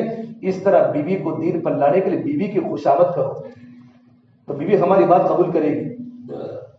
دعوت دینے کے نبیوں میں صرف دو صفتیں تھیں، ایک ترغیب اور ایک اخلاق. اتبعوا من لا يسألكم اجرا وهم مهتدون. حبیب نجار نے کہا تھا ان لوگوں کی اتباع کرو، یہ تم سے دعوت کا اجر نہیں مانگتے اور ان کی زندگی مہتدین کی زندگی ہے. جیسے ان کی دعوت ہے ویسے ان کی زندگی ہے. یہ بولتے مہتدین، جیسے ان کی زندگی ہے ویسے ان کی دعوت ہے. اور ہر نبی نے اپنی قوم کے سامنے دو باتیں کہی، انی لکم ناصح امین، میں تمہارے خیر خواہ ہوں. علماء عوام کے لیے خیر خواہ بنے اور پوری دین کا خلاصہ خیر خواہی ہے. الدین والنصیحہ، کہ دین تو خیر خواہی کا نام ہے، لیکن دین کی خیر خواہی صرف تقریروں سے نہیں آتی. وما علینا الا البلاغ یہ نہیں ہمارے یہاں. مولانا فرماتے تھے وما علینا الا البلاغ دل تک ہے، خالی بات پہنچا دینا نہیں، بات ان کے دلوں تک پہنچے. اور بات دلوں تک جو پہنچتی ہے وہ محنت سے پہنچتی ہے، نبیوں کا طرز انداز سے بیان کا نہیں ہے. اب سیرت صحابہ پڑھے، سیرت انبیاء پڑھے، نبی گلیوں میں گھومتے تھے. اللہ کے نبی صلی اللہ علیہ منیب علیہ فرماتے ہیں کہ میں نے اللہ کے نبی صلی اللہ تبارک و تعالیٰ علیہ وسلم کو دیکھا، آپ فجر کی نماز کے بعد ملاقاتوں میں نکلے. اللہ کے نبی فجر کے بعد مکی زندگی میں، اور ایک انسان نے میرے نبی کے چہرے پر تھوکا. فمنہم من تفل فی وجہہ، نبی کے چہرے پر تھوکا کوئی معمولی بات ہے؟ اگر کوئی مقتدی ہمارے چہرے پر تھوک ڈالے فوراً استعفا، کل سے میں نہیں آؤں گا. عوام کا کام ہے بے عزتی کرنا. جب ہماری خدمت عوام پر لگے گی، ہمارا دوڑنا تو ہمارا دوڑ دھوپ اور ہمارا 10 بجے کے بعد مدرسے کے بعد ایک ایک انسان کو پکڑ کر ان کے گھر پر جا کر مستغنی ہو کر ان کے مال سے، اور ہمارا اندر کا درد امت کے پیچھے ہوگا. امت ہمارے ہاتھ پیر کا پانی پیے گی. دعوت کی ابتدا ایک گراوٹ ہے اور دعوت کی انتہا اکرام ہے. بدایت الدعوہ المکارہ و نہایتہ النجات، کہ دعوت کی ابتدا ناگواریوں سے ہوگی اور انتہا کامیابی سے ہوگی. اللہ کے نبی کے چہرے پر تھوکا کوئی معمولی بات ہے؟ قرآن کریم میں اللہ نے نبی کے چہرے کی قسم کھائی ہے. امام راضی تفسیر کے کنگ ہے، ان کے 3 ترجمے ہیں. والضحیٰ ایک ترجمہ ہے نبی تیرے روشن چہرے کی قسم، واللیل اذا سجا تیری سیاہ زلفوں کی قسم، ما ودعک ربک وما قلی تیرا رب تجھے کیسے چھوڑ سکتا ہے، وللآخرۃ خیر لک من الاولی نبی جی آخرت دنیا سے بہتر ہے، ولسوف یعطیک ربک فترضی اے میرے پیارے محبوب پروردگار عالم تیری قربانیوں پر، تیری عبادات پر، تیری محنتوں پر اللہ پاک آپ کو اتنا دینے والا ہے کہ نبی جی آپ راضی ہو جائیں گے. لوگوں نے نبی کے چہرے پر تھوکا ہے، آپ نے بد دعا نہیں دی. تھوڑے سے آگے گئے تو لوگوں نے نبی کے چہرے پر مٹی ڈالی. وَمِنْهُمْ مَنْ حَقَّ عَلَيْهِ التُّرَابُ، نبی کے چہرے پر مٹی ڈالی. آگے گئے تو لوگوں نے میرے نبی کو گالیاں بولی، گالیاں. ہم ایک بار پٹنہ سے عرب کی جماعت میں چل رہے تھے تو ایک مدینہ منورہ کے عالم جماعت میں تھے. وہ عالم اللہ کے راستے میں نکل گئے، بڑے عالم تھے، وہاں جامع اجتماع میں پڑھاتے ہیں اور سلفی ہیں اکثر، لیکن اللہ نے ان کو دین کی برکت سے نوازا تو وہ آئے اللہ کے راستے میں. 2009 کی بات میں کر رہا ہوں. تو پٹنہ کی گلی میں گشت کر رہے تھے، ایک پان کے گلے پر گئے، کہا السلام علیکم. اس نے ہمارے مہمان کو اتنی خطرناک گالیاں بولی، گالیاں نہیں بلکہ گالیوں کی جمع گالے، اتنی خطرناک، اتنی کہ وہ عرب رو پڑے. عالم میں بھی تعجب، کیوں گالیاں، عربی میں گالیاں. اصل وہ دبئی میں کام کرتا تھا، اس کا کسی کفیل سے کوئی جھگڑا ہوا ہوگا تو اس نے اس کو بگایا ہوگا. مجھے سارا غصہ ہمارے مہمان پر نکال دیا. عرب کی آنکھوں میں ٹپ ٹپ آنسو، ایک لفظ نہیں بولا. مولانا عمر صاحب پالا پوری فرماتے تھے جب تم گشتوں میں نکلو گے، گشتوں میں اگر تمہارے ساتھ کوئی ناگواری سے پیش آئے گا تم صبر کرو گے، اللہ تمہارے دل کی بڑی بڑی روحانی بیماریوں کو دور کر دے گا. عمومی گشت اندر کے کیچڑ کو ختم کرنے کا ذریعہ ہے. عمومی گشت نفسانیت کو مٹانے کا واحد علاج، اندر کے کیچڑ کو ختم کرنے کا واحد علاج عمومی گشت ہے. حضرت مولانا صاحب فرماتے تھے اصلاح چاہتی ہے عمومیت، نفس چاہتا ہے خصوصیت، اور دعوت کا کام عمومیت کا ہے. ہماری زندگی عمومیت کے ساتھ گزرے، خاموش رہے. مغرب کی نماز میں، مغرب کی نماز پر کسی عالم کا بیان تھا، عالمی کا. اس کے بعد میں ان کے پاس گیا، اتنا دل رو رہا تھا. ایک عرب عالم کو اتنی گالیاں ہندوستان میں پڑی. پھر وہ نماز کے بعد انہوں نے نماز کی نیت باندھ لی، اور نماز کی نیت میں وہ آیت پڑھتے ہیں اور ٹپ ٹپ آنسو گر رہے تھے. وَلَقَدْ نَعْلَمْ أَنَّكَ يَضِيقُ صَدْرُكَ بِمَا يَقُولُونَ. نبی ہم جانتے ہیں آپ کا سینہ تنگ ہو رہا ہے ان مشرکین مکہ کی وجہ سے. اِنَّا كَفَيْنَاكَ الْمُسْتَهْزِئِينَ. یہ رکوع پڑھتے پڑھتے رو رہے نماز میں. جب ان کی نماز پوری ہوئی تو میں ان کے پاس گیا، شیخ. تو مجھے کہا میرے صاحب مجھے کوئی تسلی کی بات مت کرو، مجھے تبلیغ آج ہی سمجھ میں آئی ہے، تبلیغ آج ہی سمجھ میں آئی ہے. میں کہا کیف فہمت تبلیغ، ایسے اب وہ تبلیغ کیسے آپ سمجھ میں آئی؟ کہ مولوی صاحب مجھے وہ انسان آپ کے یہاں کا نوجوان جب مجھے گالیاں بول رہا تھا، اللہ جانتا میرا دل کا تار ٹوٹ رہا تھا. مدینے میں مجھے کوئی ملاقات نہیں کر سکتا، سیکیورٹی ہوتی ہے. آج مجھے سامنے وہ گالیاں برمرا بول رہا تھا، دل کا اندر کا تار کٹ رہا تھا. اس وقت مجھے میرے نبی کے طائف کے زمانے کے پتھر یاد آ گئے کہ گالی کا اتنا خطرناک اثر ہے. جس نبی کے نبیوں کے سردار کو 10 میل تک دوڑایا تھا اور نبی کی ایڑیاں خون سے تر بتر ہو گئی تھی، اس نبی پر کتنا بڑا اثر ہوا ہوگا. تب بھی نبی اللہ کے سامنے کھڑے کر یہ دعا فرمائی، اللہم انی اشکو ضعف قوتی وقلت حیلتی وخوانی علی النار یا ارحم الراحمین. یا اللہ میں تو اپنی کمزوری کی شکایت کرتا ہوں، میں تو اپنی کمزوری کی شکایت کرتا ہوں کہ ہمارا یہ کام بغیر قربانی کے زندہ نہیں ہوگا، بغیر قربانی کے دعوت کا کام زندہ نہیں ہوگا. ہمارے کام میں پھولوں کے سین نہیں ہیں، ہمارے ہاتھوں کانٹوں کے سین ہے. علماء کی نمبر 2 کی ذمہ داری ہے کہ علماء طبقات کا علم دے. جب میرے نبی آگے گئے تو لوگوں نے گالیاں بولی، یہاں تک کہ سورج سر پر آ چکا، حتی انتصف النہار، زوال کا وقت شروع ہو گیا. آپ گھر پر آئے، آپ کے چہرے پر تھوک بھی ہے، گرد و غبار بھی ہے، گالیاں سن سن کے دل ٹوٹ چکا ہے. آپ کی بیٹی حضرت زینب نے دیکھ لیا، فاقبلت جاریہ بعصر من ماء، پیالی میں پانی کو لے کر نبی کے چہرے کو دھونے لگی. حضور کے چہرے کو دھو رہی تھی اور رو رہی تھی. آپ نے کہا میری بیٹی تو مت رو، اللہ پاک تیرے ابا کے آسمانوں پر حفاظت کر رہا ہے، میں اور آپ ان کے وارث ہیں، ہم دنیا داروں کے وارث نہیں ہیں. دنیا داروں کی میں اور آپ وارث نہیں ہیں. ہماری نظر دنیا پر نہیں جائے گی.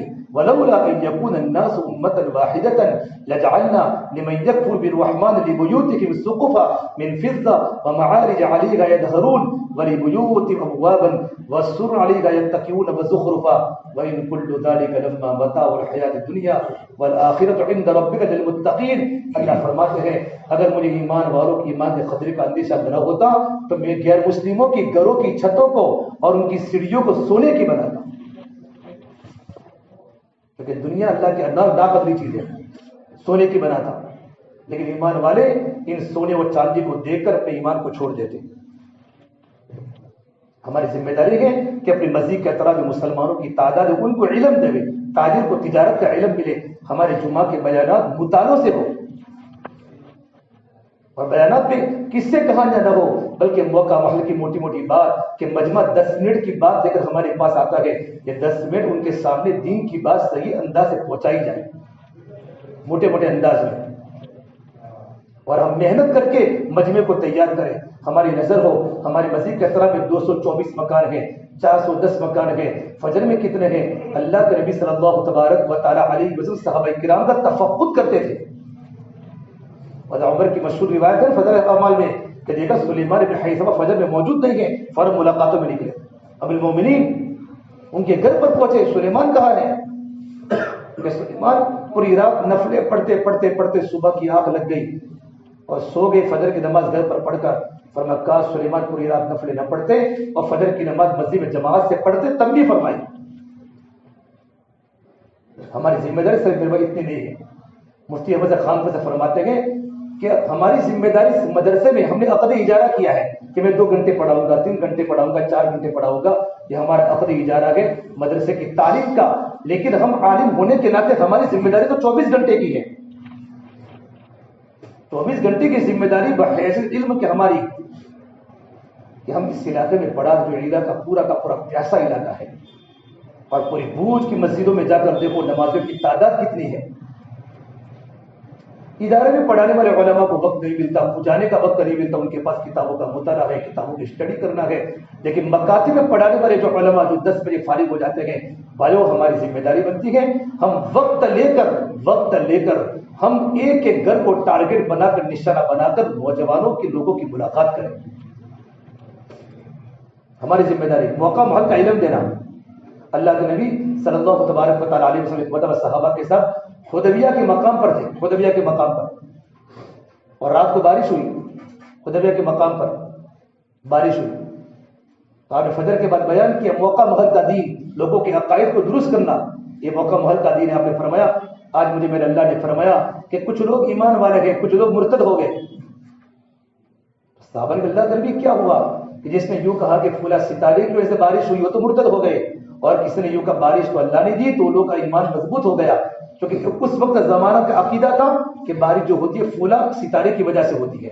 تو آپ اس عقیدے کو لوگوں کے سامنے موقع محل سے رہے، بارش ہے فوراً بات کی کہ کچھ لوگوں کا ایمان نکل گیا کہ جن لوگوں نے یہ یقین کیا کہ پھولا ستارے کی بنا پر بارش ہوئی ہے، اور جن لوگوں نے یہ کہا نہیں بارش دینے والا تو اللہ ہے، وَيُنَزِّلُ الْغَيْثَ وَيَعْلَمُ مَا فِي الْأَرْحَامِ کہ بارش تو اللہ کی دیتا ہے اور اللہ کے خزانے سے بارش آتی ہے۔ ان کا علم اور ان کا ایمان مضبوط ہو گیا، لوگوں کے عقائد کو درست کیا۔ اللہ کے نبی کے زمانے میں سورج گرہن ہوا اور لوگوں کا عقیدہ ہے، ہم پڑھتے ہیں جب سورج گرہن کی جب پہلے تاریخ طے ہو جاتی ہے تو ہمارے سائنسداں پیپروں میں لکھتے ہیں کہ بھائی سورج گرہن ہوگا تو اس میں لکھتے ہیں پھولا جگہ جہاں پر اسنان کرنا، یہ کرنا وہ کرنا۔ جب غیر مسلم اپنے عقائد کو پیپروں میں اخباروں میں لا کر امت کے ایمان کو بگاڑتے ہیں، ہمارا حق بنتا ہے اس وقت تک کہ موقع محل کو دے کر لوگوں کے عقائد کو درست کریں۔ اللہ کے بھی فجر میں کھڑے ہو گئے مسجد میں، اور اس دن ان کے بیٹے ابراہیم کا انتقال ہو گیا۔ ابراہیم کا لوگوں کا یہ عقیدہ تھا کہ سورج گرہن کیوں ہوتا ہے، کسی بڑے انسان کے پیدائش پر یا بڑے انسان کی موت پر سورج گرہن لگتا ہے، یہ لوگوں کا عقیدہ زمانے جاہلیت میں۔ تو آپ نے فوراً اس عقیدے کو درست کیا کہ میرا بیٹا ابراہیم کا انتقال ہوا ہے، لیکن یہ تو اللہ تبارک و تعالیٰ کی دونوں کے دونوں نشانیاں ہیں، اللہ کے حکم سے سورج گرہن ہوتا ہے، اس کا تعلق کسی کی حیات کسی کی موت سے نہیں ہے۔ موقع محل کا دین ہمارے علماء کی گہری نظر ہو کہ امت کے سامنے موقع محل کا دین دے تاکہ ان کے عقائد درست ہو۔ یہ دل کی مثال ہے حرکت کی، جب دل میں حرکت ہوگی نا حرکت تو انشاءاللہ عوام حرکت میں آ جائے گی۔ حضرت مولانا الیاس رحمۃ اللہ علیہ بہت بیمار تھے، مولانا عالم نبی فرماتے ہیں حضرت مولانا الیاس صاحب کے دل میں دین کے مٹنے کا اتنا درد تھا، اس کا تعلق سننے سے نہیں، اس کا تعلق دیکھنے سے ہے، دیکھنے سے ہے۔ مولانا عالم نبی رحمۃ اللہ مولانا منصور نعمانی صاحب اس زمانے میں بڑے علماء میں شمار تھے، نوجوان تھے اور کسی کے علم سے متصل نہیں ہوتے تھے، غضب کا علم تھا ان کے پاس۔ اس زمانے میں تحریکیں بہت تھی، تحریکیں، تو ان کے دل میں ارادہ ہوا کہ ہم بھی کسی تحریک میں جڑ جاوے، تو انہوں نے ندوہ کی سفر شروع کیا، الگ الگ مستقل تحریکوں کے بانیوں کو ملے، چلتے چلتے چلتے چلتے ان کا دل میں ارادہ ہوا چلو رائے پور چلتے ہیں۔ حضرت مولانا عبد القادر صاحب رائے پوری کی خانقاہ چل رہی تھی، قاد اللہ قاد رسول کے صدائے بلند ہو رہی تھی، اور دیکھا پورے دن کا منظر تو ارادہ کیا اب تو یہی زندگی گزار لیں گے، یہی زندگی گزار لیں گے۔ تو مولانا عالم نبی رحمۃ اللہ علیہ مولانا منظور ہمارے سب حضرت رائے پوری کے پاس پہنچ آئے اور پوری بات سنائی کہ حضرت ہم اس دنیا پر نکلے تھے، بہت سارے تحریکوں کو ملتے ملتے ملتے آپ کی تحریک میں آئے، اور ہمیں یا قلبی اطمینان ہو چکا کہ زندگی ہم یہاں گزاریں گے، یا ہمارے دلوں کو سکون ملا۔ مولانا رائے پور نے فرمایا ایک کام کرو، بنگلے والی مسجد میں مولانا الیاس کے پاس تم ایک بار چکر تو لگا کے آؤ، نظام الدین بنگلے والی مسجد میں مولانا عالم فرماتے ہیں مولانا الیاس کا نام میں نے سنا تھا لیکن میں ان کی تبلیغ سے متصل نہیں تھا کیونکہ میواتی کام کرتے تھے، میں ان کی تبلیغ سے متصل نہیں تھا. لیکن جب مولانا رائے پوری صاحب کی ایک اہمیت دل میں آ چکی، ان کے یہاں پورے دن گزارنے کے بعد جب ان کی زندگی دیکھی، وہاں کا خانقاہ کا ماحول نورانی دیکھا تو ایک کثر دل پر پڑا تو ہم نے ان کی بات مان لی. جیسے نظام الدین میں پہنچے تو مولانا الیاس رحمۃ اللہ علیہ کو ہم نے دیکھا کہ مولانا میواتیوں کے سامنے بات کر رہے اور فرمایا بھائیوں بھائیوں کہتے ہیں 17 مرتبہ بھائیوں کہا تب جا کر بھائیوں نکلا. اتنی زبان توتلی تھی لیکن ان کے دل میں سینے میں اتنا امت کا دین کے مٹنے کا درد تھا. جب ان کا انتقال نظام الدین مرکز میں ہوا ہے تو ایک نیو مسلم مرکز میں داخل ہوا اور فرمایا مولانا عمر صاحب پالن پوری تھے، مولانا یوسف رحمۃ اللہ عمر صاحب نہیں مولانا یوسف رحمۃ اللہ علیہ تھے اور دیوبند کے بڑے بڑے علماء مولانا مدنی مفتی اعظم مفتی کفایت اللہ صاحب مولانا زکریا صاحب موجود تھے. اور مولانا یوسف کو فرمایا مولانا یوسف اپنے ابا کی پیشانی پر اتر کو خوب رگڑیو. میں نے اس بوڑھے میاں کو گھنٹوں گھنٹوں اپنی پیشانی کو زمین پر رگڑتے ہوئے دیکھا ہے. ایک غیر مسلم نے حضرت مولانا یوسف کے سامنے بات فرمائی تو مولانا منصور ہمارے سے فرماتے جب ہم پہنچے تو مولانا صاحب بات کر رہے تھے، گش کا دن تھا. ہم تو ان کو دیکھتے ہی متاثر ہو گئے کہ بہت بڑے کام کرنے والے آدمی ہیں اور ان کے دل میں دین کے مٹنے کا درد ہے. اللہ کے نبی کے ورثہ میں شمار ہے، ان کا سب وارث سے وراثت کا صحیح حق ادا کر رہے ہیں. تو مجھے کہا مولانا علی میاں مولانا منصور ہمارے تم درمیانی بات کرو. علی میاں تم میرے ساتھ مولانا علی میاں کو کہا تم درمیانی بات کرو. مولانا منصور ہمارے کو لے کر گش میں نکلے. مولانا صاحب وہ زمانہ اس وقت تبلیغ عمومیت دلی والے بھی تبلیغ کو قبول نہیں کر رہے تھے، نیا تبلیغ کا دور تھا. ہمارا منصور نعمانی فرماتے مولانا صاحب نظام الدین بستی سے نکلے، کوئی حضرت کی بات نہ سنتا، کوئی سنتا کوئی نہ سنتا. غیر مہذب طریقے سے لوگ حضرت کا جواب دیتے، حضرت کو عجیب بد اخلاقی سے لوگ پیش آتے. جہاں تک گشت کرتے کرتے مینا بازار پہنچ گئے. کہا اب مینا بازار کہا نظام الدین بستی کہا جمعہ مسجد کے پاس. مولانا فرماتے میں تو تھک گیا، میرے تو گھٹنوں میں درد ہو چکا، اتنا لمبا کبھی چلا نہیں تھا. مولانا صاحب ایک عجیب انداز کے ساتھ گشت کر رہے ہیں، بس ان کی زبان پر اللہ کا ذکر، دل میں شکر، دین کے مٹنے کا درد. جب میں واپس آیا گشت کر کے مرکز میں انٹر ہوا تو میرے دل میں ایک بات آئی. میں کہا مولانا صاحب حق تو یہ تھا کہ آپ کرسی پر بیٹھتے اور دنیا کے علماء کا مجمع آپ کے بیان سے مستفید ہوتا، یہ حق تھا. اب یہ کیا کر رہے ہیں؟ یہ تو ذلت ہے ذلت. کہا بولی منظور ذلت نہیں تو عین عزت ہے. نبی میرے نبی ابو جہل کی گالیاں سن کے میرے نبی کو ذلت نہیں ملی. منظور یہ عزت ہے ذلت نہیں ہے. امت کے پیچھے در در کی ٹھوکریں کھانا یہ نبیوں کا کام ہے. اتنا جملہ کہہ رہا تھا منظور فرماتے ہیں میرا سینہ کھل گیا اور کام کیا اس میں دلوں میں اتر گئے. یہ کام سمجھ میں بولنے سے نہیں آتا، چلنے سے سمجھ میں آتا. جب آدمی چلتا ہے گھومتا ہے تو دین کے مٹنے کا درد دلوں میں آتا ہے، دل میں آتا ہے. پھر اللہ نے مولانا علی میاں ندوی سے کتنا بڑا کام لیا سب جانتے ہیں. مولانا علی میاں ندوی نے کتاب لکھی مولانا صاحب کی زندگی کے بارے میں اور ہمارا منصور نعمانی نے ملفوظات لکھے ہیں. مولانا صاحب علی میاں فرماتے تھے جب مولانا صاحب جب کسی کی قتل تشکیل کرتے اتنی ترغیب دیتے تھے اور جب گش میں جاتے اتنی خوشامد کرتے تھے کہ لوگ کہتے اس بوڑھے میاں کی بات کو سن لو ورنہ بوڑھے میاں کہتے کہتے مر جائے گا. یہ صحیح درد میرے بھائیوں. جو علماء کی دوہری ذمہ داری ہے کہ علماء عوام کے ساتھ رہ کر عوام کے طبقات کو اللہ کے نبی کا علم دے. میرے بھائیوں ہماری دنیا نہیں ہے، اللہ ہمیں آخرت میں بہت دے گا. ہم اپنے اسلاف کی ہمارے بزرگوں کی زندگیوں کو نظر رکھیں. ہماری بیوی کو کبھی بھوک آئے گی اور ہمارے بچے کبھی اچھے کپڑے نہیں پہنیں گے اور کبھی ہمارے گھروں میں اچھا سالن نہیں بنے گا. یہ قربانی آخرت میں رنگ لائے گی. آپ نے ہمارے سرکار باندھی کو دیکھا ہوگا، وہ جب مدرسہ قائم ہوا ہے ستو کھاتے تھے اور جب مدرسے کا کھانا جب پورا ہوتا تو بچوں کا بچا ہوا کھانا ہمارا کھاتے تھے.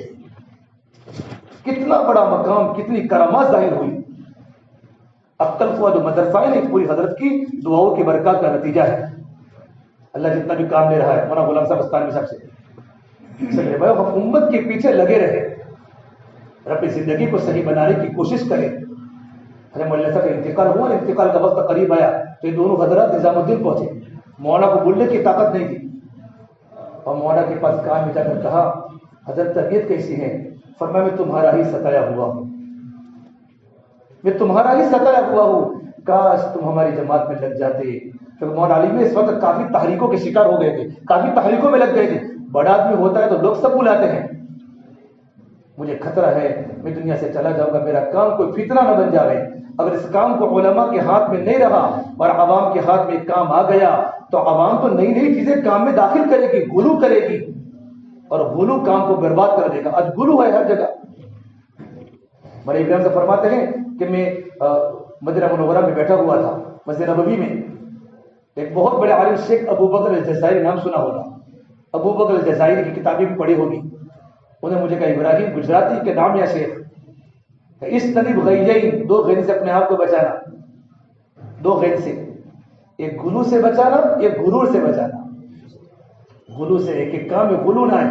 علماء کام میں لگیں گے تو کام میں اعتدال باقی رہے گا, اور اللہ کو اعتدال پسند ہے, غلو پسند نہیں ہے. یہ اہل کتاب اپنے دین میں غلو مت کرو, لا تغلو فی دینکم. ہر جگہ پر جو غلو کی وجہ سے علماء کے ہاتھ میں کام نہیں گئے, اور جب عوام نے جھنڈی ہاتھ میں لی ہے نا تو کام میں غلو پیدا ہو گیا, اور ان کے دلوں سے مدارس اور مکاتب کی عظمت نکل گئی. جب غلو ہوگا تو دوسرے دین کے شعبے کمزور پڑیں گے. یہ نبیوں والا کام ضرور ہے, لیکن مدارس بھی ہمارے ہیں, مکاتب بھی ہمارے ہیں, خانقاہیں بھی ہماری ہیں. آدمی اپنے قلب کی اصلاح کی فکر کرتا رہے گا, اعتدال والا ہوگا تو. کہ علماء اس کام میں لگے, علماء لگیں گے تو علماء کام کے نہج کو جانیں گے کہ کام میں کتنا وزن ہے اور کام کو کہاں کہاں تک کرنا ہے. اور پھر علماء لوگوں کو, بزرگوں سے تعلقات قائم کرائیں گے, اپنے بچوں کو مدرسے میں پڑھنے بھیجیں گے. بڑے ابراہیم فرماتے ہیں جب میں نیا فارغ ہو کر دیولا پہنچا, 18 مہینے لگا کر, کتنے مہینے, 18 مہینے لگا کر مولانا گھر پر پہنچے. اللہ کے راستے میں سے دیولا میں پڑھانے بیٹھا, دیولا گاؤں میں. تو اذان کی ذمہ داری میری, نماز پڑھانے کی ذمہ داری میری, مسجد کی صفائی کی ذمہ داری میری, اور جتنی جماعتیں ہیں جماعتوں میں بات کرنا, جماعتوں کا گشت کرنا, جماعتوں سب ذمہ داری میری. تو میں نے مولانا یوسف صاحب پر خط لکھا, حضرت سارا بوجھ میرے اکیلے پر ہے, سارا بوجھ میرے اکیلے پر ہے. آنے والی جماعت کی نصرت کرنا, ان کو لے کر بیٹھنا, ان کو گشت کرانا, مدرسہ پڑھانا, اذان کرنا, ساری ذمہ داری میرے اوپر ہے. تو مشورہ رحمۃ اللہ علیہ نے 2 باتیں خط کا جواب دیا. ایک بات کہا, مولانا ابراہیم یہ جتنے بھی تم پر دین کے تقاضے آئے ہیں یہ سب اللہ کی طرف سے ہیں, اس کو کبھی نہ مت کہنا. 2 باتیں ملے گی. ایک تو آپ کو کام کی بصیرت ملے گی. آج جتنا ذمہ داری کو اوڑھتا ہے نا, اللہ دعوت کی حقیقت کو کھولتا ہے, کام کی بصیرت اس پر کھلتی ہے, اللہ دل میں کام کا انشراح پیدا کرتا ہے. اور دوسری بات فرمائی, اللہ پوری دنیا میں تم کو مقبولیت دے گا. آج پوری دنیا کے ہو گئے شیخ ابراہیم گجرات, کل بھی رائے میں مغرب کے بعد بنگلہ دیش میں بیان تھا, پوری دنیا ان کو سننے کے لیے عرب اور عجم آ رہے ہیں. ایک چھوٹی سی بستی دیولا تو بہت بڑا گاؤں بن گیا. میرے بھائیو, اللہ نے کیا مولانا کو نوازا ہے. جب ان کی بات علماء میں ہوتی ہے تو علماء دل رہ جاتے ہیں کہ آدمی کتنی اعتدال کے ساتھ بات کر رہا ہے. حضرت شیخ کے صحبت یافتہ بزرگ ہے, فرماتے تھے جب بھی میں تبلیغ میں لگا, کوئی بھی مسئلہ میں حضرت کو خط و کتابت کی. مولانا زکریا رحمۃ اللہ علیہ سے ایک بار سفر میں تھا, فرمایا میرے معاملات پورے نہیں ہو رہے تھے. تو حضرت معاملات سفر میں تبلیغ کی مشغول ہونے پر میرے معاملات زیادہ پورے نہیں ہو رہے. تو حضرت نے فرمایا سفر تو شرعی عذر ہے, سفر عذر ہے. یہ جواب تھا بزرگوں کا. اس سے میرے بھائی دعوت کے کام کرنے والے علماء اپنا تعلق, ایک ہوتی ہے حرکت, نمبر 3 ضروری ہے دل میں حرارت. حرارت کا مطلب یہ ہوتا ہے ہمارا خود کا تعلق اللہ سے مضبوط ہو. جتنا میرا تعلق اللہ سے مضبوط ہوگا اتنا میں عوام کا تعلق اللہ سے مضبوط کر سکوں گا. خالی باتیں نہ ہو, عمل کی جگہ لے لی باتوں نے, محنت کی جگہ لے لی صرف مذاکروں نے. عمل نہ ہو عمل تو باتوں کا کوئی وزن نہیں ہے. اللہ مجھے اور آپ کو عمل کی توفیق عطا فرمائے. لیکن میرے ہم باتیں نہ چھوڑیں, اپنی زندگی کو مضبوط بنانے کی فکر کریں کہ میرا اور آپ کا تعلق بھی اللہ سے مضبوط بن جائے. ہم عزیمت پر عمل کریں, رخصت پر عمل نہ کریں. ہمارے سیوانی میں ایک مولانا تھے, مولانا اسماعیل صاحب, بڑے گجرات کے اکابر میں گزرے ہیں. وہ فرماتے تھے ہمارے علم نے ہم کو سنتوں سے محروم کیا کہ موقع ہے غیر موقع ہے. ہمارے علم نے ہم کو پتہ کہ اثر کے بڑے کے 4 رکعت غیر موقع ہے اور غیر موقع کی تعلیم مدرسے میں پڑھ لی ہے. تو ہمارا علم ہمیں سنتوں سے روکتا ہے کہ فرض کی کیا اہمیت ہے, سنت کی کیا اہمیت ہے. لیکن عوام کی 17 پڑھتی ہے, ہم کتنے پڑھتے ہیں 17. تو ان کے سامنے ہر نماز کی اہمیت ہے کہ نماز نماز ہے. اور ہمارے سامنے نماز کے درجات ہیں، یہ 4 فرض ہے، یہ 2 مؤکدہ ہے، یہ غیر مؤکدہ ہے نفل، کہ ہمارے علم نے ہمارا کیا نقصان کیا کہ ہمیں سنتوں سے محروم کیا۔ عزیمت پر عمل کرے۔ وہاں تقی عثمان صاحب فرماتے، ایک مرتبہ کراچی میں بارش ہوئی، اتنی بارش میں نے سوچا فجر کی نماز گھر پر ہی پڑھ لوں۔ مفتی تقی عثمانی صاحب، تو میرے والد صاحب مفتی شفیع صاحب حیات تھے، وہ چلے گئے فجر کی نماز پڑھنے کے لیے مسجد میں۔ واپس آنے کے بعد کہا تقی فجر میں نہیں تھے؟ اللہ والے تو مفتی شفیع عثمانی ہمارے قرآن والے بڑے زبردست مفتی اعظم تھے۔ تو کہا بیٹا، کہا ابا جی علماء نے کتابوں میں لکھا ہے، فقہی مسئلہ ہے کہ کثرت امطار عذر ہے۔ کیا مسئلہ بتائے؟ کثرت امطار عذر ہے۔ بس سمجھے، زیادہ بارش آئے تو گھر پر نماز۔ فقہی مسئلہ بتائے، فقہ کا مسئلہ ہے کہ کثرت امطار عذر ہے۔ تو کہا بیٹا اگر تو ہی رخصت پر عمل کرے گا تو عزیمت پر کون عمل کرے گا؟ فوراً تنبیہ فرمائی کہ اگر میں بھی نہ جاتا تو فجر کی نماز مسجد میں ہوتی ہی نہیں۔ مولانا فرماتے بس یہ جملہ آج تک میرے ابا کا میرے کانوں میں گونج رہا ہے۔ آج تک میں نے رخصت پر عمل نہیں کیا، ہمیشہ میں نے عزیمت پر عمل کیا ہے کہ علماء عزیمت پر عمل کریں گے، عوام رخصت پر عمل کرے گی۔ ہم صف اولیٰ کے پابند بنیں گے، ہم تفجر گزار بنیں گے تو امت صف اولیٰ کی پابند بنے گی۔ غزوہ خندق کے موقع پر تمام صحابہ کرام کے پیڑ پر ایک پتھر، صحیح بخاری کی روایت ہے، میرے نبی کے پیڑ پر 2 پتھر تھے کہ کام کرنے والوں کی زندگی نیچے والوں سے الگ ہوگی، ہمارا تقوی، ہمارا تعلق، ہماری دنیا سب الگ ہی ہوگی، الگ ہی ہوگی۔ بلکہ میرے بھائی ہم تو اپنے آپ کو جاہل سمجھے۔ کیا سمجھے؟ بولو۔ شیخ العلم فرمایا کرتے رحمۃ اللہ علیہ، ہماری معلومات کا درجہ مجہولہ کا درجہ معقولہ سے زیادہ ہے، جتنے ہم جاہل اتنے عالم نہیں ہیں۔ سمجھے؟ مجہولات کا درجہ بولو معقولہ سے زیادہ ہے، ہمارے پاس جتنا ہم جانتے اس سے زیادہ ہم نہیں جانتے۔ وفوق كل ذي علم علیم، شیرنا ماتے سوا شیر، ہم جتنا جانتے اس سے زیادہ ہم نہیں جانتے۔ فرماتے ہیں یہ کب مجھے پتا چلا کہ جتنا بھی کتابوں کا زیادہ مطالعہ کروں گا پتا چلے گا میں کچھ نہیں جانتا، ابھی تو بہت جاننے کا ہے۔ آج بہت سے لوگ ایک کتاب نہیں پڑھتے اور بیچارہ بیمار ہے کہ میں بہت جانتا ہوں، بہت جانتا ہوں، میں تو بہت جانتا ہوں، مجھے تم سمجھانے آئے ہو۔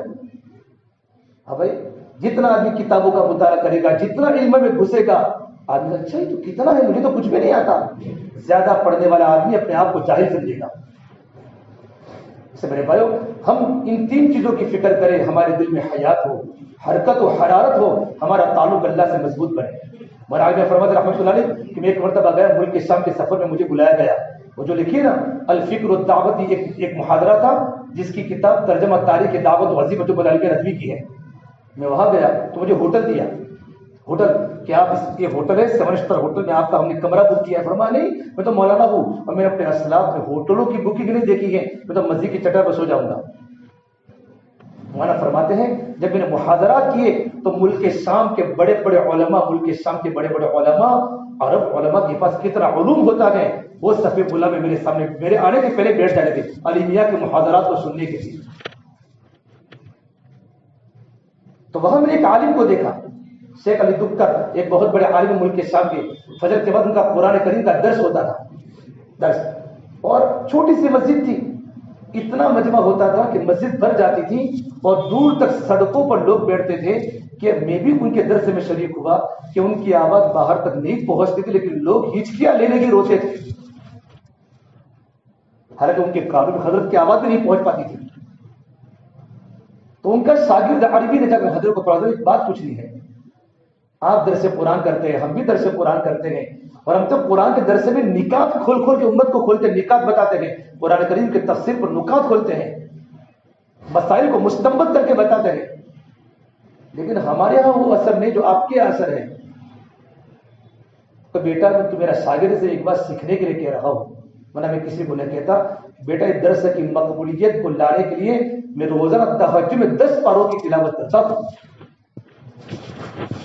10 پاروں کی تلاوت کے بعد یہ اثر ہے کہ اللہ تعالیٰ مجمع کا مجمع بھیج رہا ہے، قلب میں حرارت۔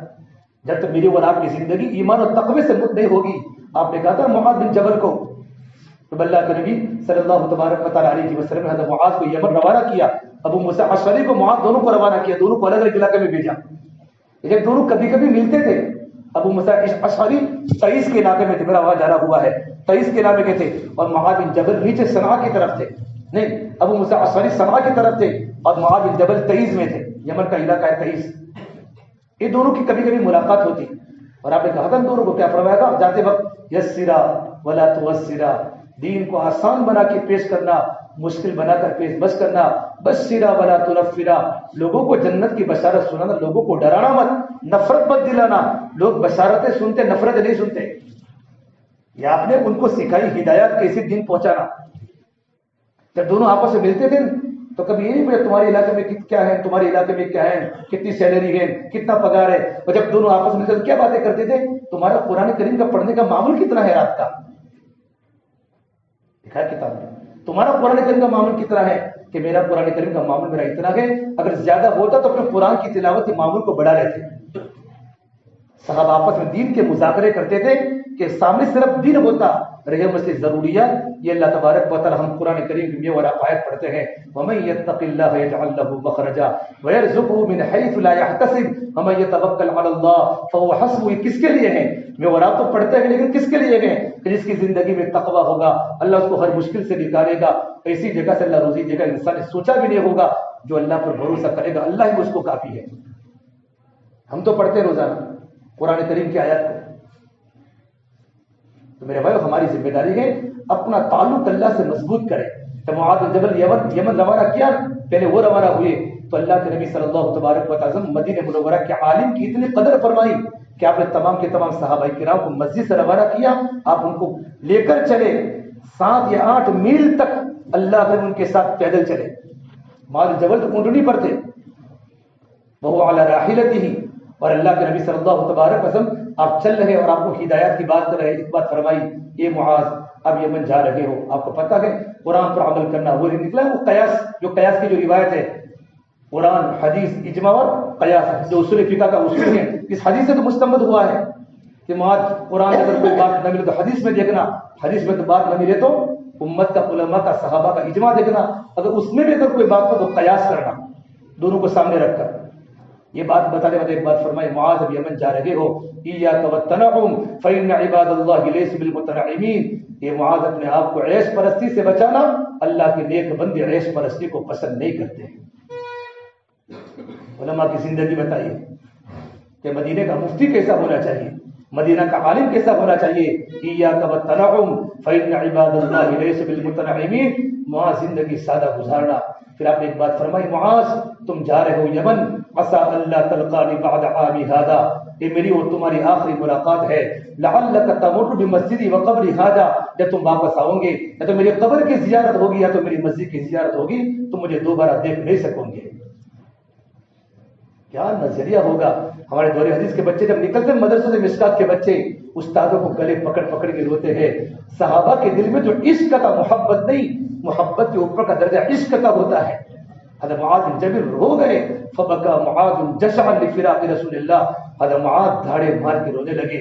علماء نے لکھا ہے اللہ کے نبی کی سب سے بڑی قربانی بیت اللہ کو چھوڑنا ہے، اور صحابہ کی سب سے بڑی قربانی نبی کی صحبت کو چھوڑنا ہے۔ پھر آپ نے کیا فرمایا، فلما اقبل نحو المدینہ، آپ کا چہرے انور مدینے کی طرف کر لیا آپ نے، اب معاذ کا چہرے انور، معاذ جبل کا چہرہ یمن کی طرف تھا۔ آپ نے کہا لا تبکی یا معاذ ان اول الناس بی المتقون من کانوا حیث کانوا، یہ معاذ کل قیامت کے میدان مجھ سے قریب وہ انسان ہوگا جس کی زندگی میں اللہ کا تقوی ہوگا۔ سے میرے بھائی ہم نے تقوی کی آیت پڑھی ہے، ہم تو تقوی کی آیت کو جانتے ہیں، ان کی تفاسیر جانتے ہیں کہ تقوی روزی کے دروازے کو کھولتا ہے۔ اس سے میرے بھائی میرا اور آپ کا تعلق جتنا اللہ سے مضبوط ہوگا، میں سیدھا تو مصلی پر کھڑا ہو جاؤں اور امت 4 رکعت سنتیں پڑھ رہی ہو، اگر ہم گھر پر پڑھ سکتے ہیں لیکن امت کو بدگمانی میں کیوں ڈالیں؟ مسجد میں 4 رکعت سنت، جلدی مسجد میں آوے۔ سعید بن مسیب فرماتے ہیں جو بہت بڑے عالم گزرے ہیں، زندگی کے 20 سال سے گزرے ہیں کہ میرے مسجد میں آنے کے بعد اذان ہوئی ہے اور میں نے کسی مقتدی کی پیٹھ نہیں دیکھی، اللہ کی قسم صف اولا کے پابند تھے۔ ہم جلدی مسجدوں میں آوے، امام جلدی آتا ہے سب سے لیٹ جاتا ہے، ہمارے علماء اپنے عملی طور پر بھی زندگی کو صحیح کر لیں گے نا، امت کو کہنے کی ضرورت نہیں ہے، وہ سب ایک ہی جملہ کہتے کونوا مثلنا، ہمارے جیسے بن جاؤ، صلوا کما رأیتمونی اصلی۔ اسے میرے بھائیو، ہم اپنے ذات کے اعتبار سے مضبوط بنیں، نمازوں کے اعتبار سے، قرآن کے اعتبار سے۔ ہمارے بہت سے علماء معاف کرنا قرآن نہیں پڑھتے، قرآن نہیں پڑھتے، ہمارے کوئی معمولات نہیں ہیں، ہمارے بزرگوں سے نسبت نہیں ہے۔ ہمارے حضرت کے بعد جب بھی ہمارا جانا ہوتا ہے، ہمارے الہ آباد میں بھی جاتے، کبھی کرتھیا، سیدھا پہلے پوچھتے تمہارے معمولات ہو رہے کہ نہیں ہو رہے؟ کہ فرماتے بیٹا معمولات کو پورا کرو گے، تبلیغ کی محنت کرو گے، اللہ تمہاری زبان میں تاثیر دے گا کہ اللہ مجمع کے دلوں کو اللہ پلٹ دے گا اگر تمہاری معمولات کی پابندی ہوگی تو۔ اپنے بزرگوں سے ہم صاحب نسبت بنے۔ قاری طاہر صاحب مفتی خان صاحب فرماتے ہیں، میں نے قاری طاہر صاحب کی زبان پر جملہ سنا ہے، دارالعلوم دیوبند میں الدین میں نے دیکھا ہے، علماء طلباء بلکہ دربان گیٹ پر کھڑا ہونے والا دربان چپراسی صاحب نسبت بزرگ تھا، اور دارالعلوم کی حجروں سے راتوں کو قرآن کریم کے پڑھنے کی اور اللہ کی ذکر کی سے آباد آتی تھی کہ پورا دارالعلوم رات کے وقت خانقاہ بن جاتا تھا۔ آج ہمارے علماء نماز فجر کی گھر پر پڑھتے ہیں، تو ہم اپنے بھائی کو کیا تبلیغ کریں گے، باپ کو کیا تبلیغ کریں گے کہ میرا بیٹا یہ عالم بنا کے کوئی فائدہ نہیں، میرا بھائی مولانا ہے وہ بھی کوئی فائدہ نہیں، اس کی گھر کی زندگی دیکھو، اس کے بچوں کا لباس دیکھو، اس کے بچوں کے لباس پینٹ شرٹ، میں کیا اپنے بھائی کو عالم بناؤں؟ وہ کبھی اپنے بیٹوں کو عالم کبھی نہیں بنائے گا۔ اس سے ہماری ذمہ داری ہے اپنے خود کی زندگی کو سنوارے۔ علی بن ابی کا ملفوظ ہے، قلب میں حیات، حرکت اور حرارت کا مطلب یہ ہمارا دل میں آگ لگے اللہ کی عشق کی، اللہ کی محبت کی۔ پھر دیکھو انشاءاللہ اللہ پاک کیسے اللہ کروٹوں کو بدلتا ہے۔ اور میرے بھائیو جب ہم جائیں گے یہاں دنیا سے، ہمارا شریف صاحب تاجپوری وڈالی کے استاد حدیث، بہت بڑے عالم، مجھے کتنی بار وڈالی بلایا، اتنے متواضع عالم تھے۔ ان کا بیٹا کہتا تھا کہ اتنے سال 35 سال کے اوپر ہو چکے، میرے ابا نے کبھی گھر پر عید نہیں کی۔ کتنے لوگوں کے مسائل حل کرنا، اصلاح معاشرہ کا کام کرنا، اور ہر سال چھٹی ہوتی اپنی کتاب ابو داؤد شریف پوری کرتے تھے، مسلم شریف پڑھا رہے تھے، کتاب کو پوری کرنے کے بعد فوراً طلبا کی جماعت بنا کر اللہ کے راستے میں نکل جاتے۔ کتنے سفر ہوئے، اسپین کا ہوا، نیوزی لینڈ کا ہوا، موریتانیہ کا ہوا، کتنے ممالک کے سفر کیے، پر سبق کے کتنے پابند، اور ان کا تقویٰ، ان کی للہیت۔ کہ 35 سال کی وجہ لاک ڈاؤن میں ہمارے ابا گھر پر تھے، ہمارے ابا کے ساتھ ہم نے عید کی ہے، اور فرمایا گھر پر تھے تو گھر میں تڑپتے تھے، اور پوری تاجپور چھوٹا سا گاؤں ہے سابرکاٹا میں، اور فرمایا تاجپور میں ایک ایک گھر پر جا کر ایک ایک گاؤں کے انسان کو اللہ کے دین کی دعوت دی۔ جب ان کو کورونا ہوا اور جس دن ان کو جموں سر کے ہسپتال میں لے جایا گیا، اس دن گشت کا دن تھا، پورا گاؤں 2 نمازوں کا وقت فارغ کر کے بیٹھا تھا، پورا گاؤں گشت کے دن، صرف 2 انسان ہمت نگر کام سے گئے تھے، پورا گاؤں گشت میں موجود تھا، اور مولانا کی گاڑی وہاں سے گزری تھی، اور مولانا جب مصر میں انتقال ہوا ان کے جنازے میں موجود تھا۔ تاجپوری کے لوگ نے، وڈالی کے طلباء اور ایڈر کے نوجوان ان کے جنازے پر ہاتھ لگا کر تڑپ تڑپ کے روتے تھے، مولا تم دنیا سے چل بسے، مولا تمہاری برکت سے ہمارے سروں پر ٹوپی آئی، ہمارے چہروں پر داڑھی آئی، آج ہمارے پیچھے رونے والا کہا جا رہا ہے۔ پورے علاقے میں ایک ماتم چھا گیا تھا، ایک عالم کی موت پوری دنیا کو رولا رہی ہو۔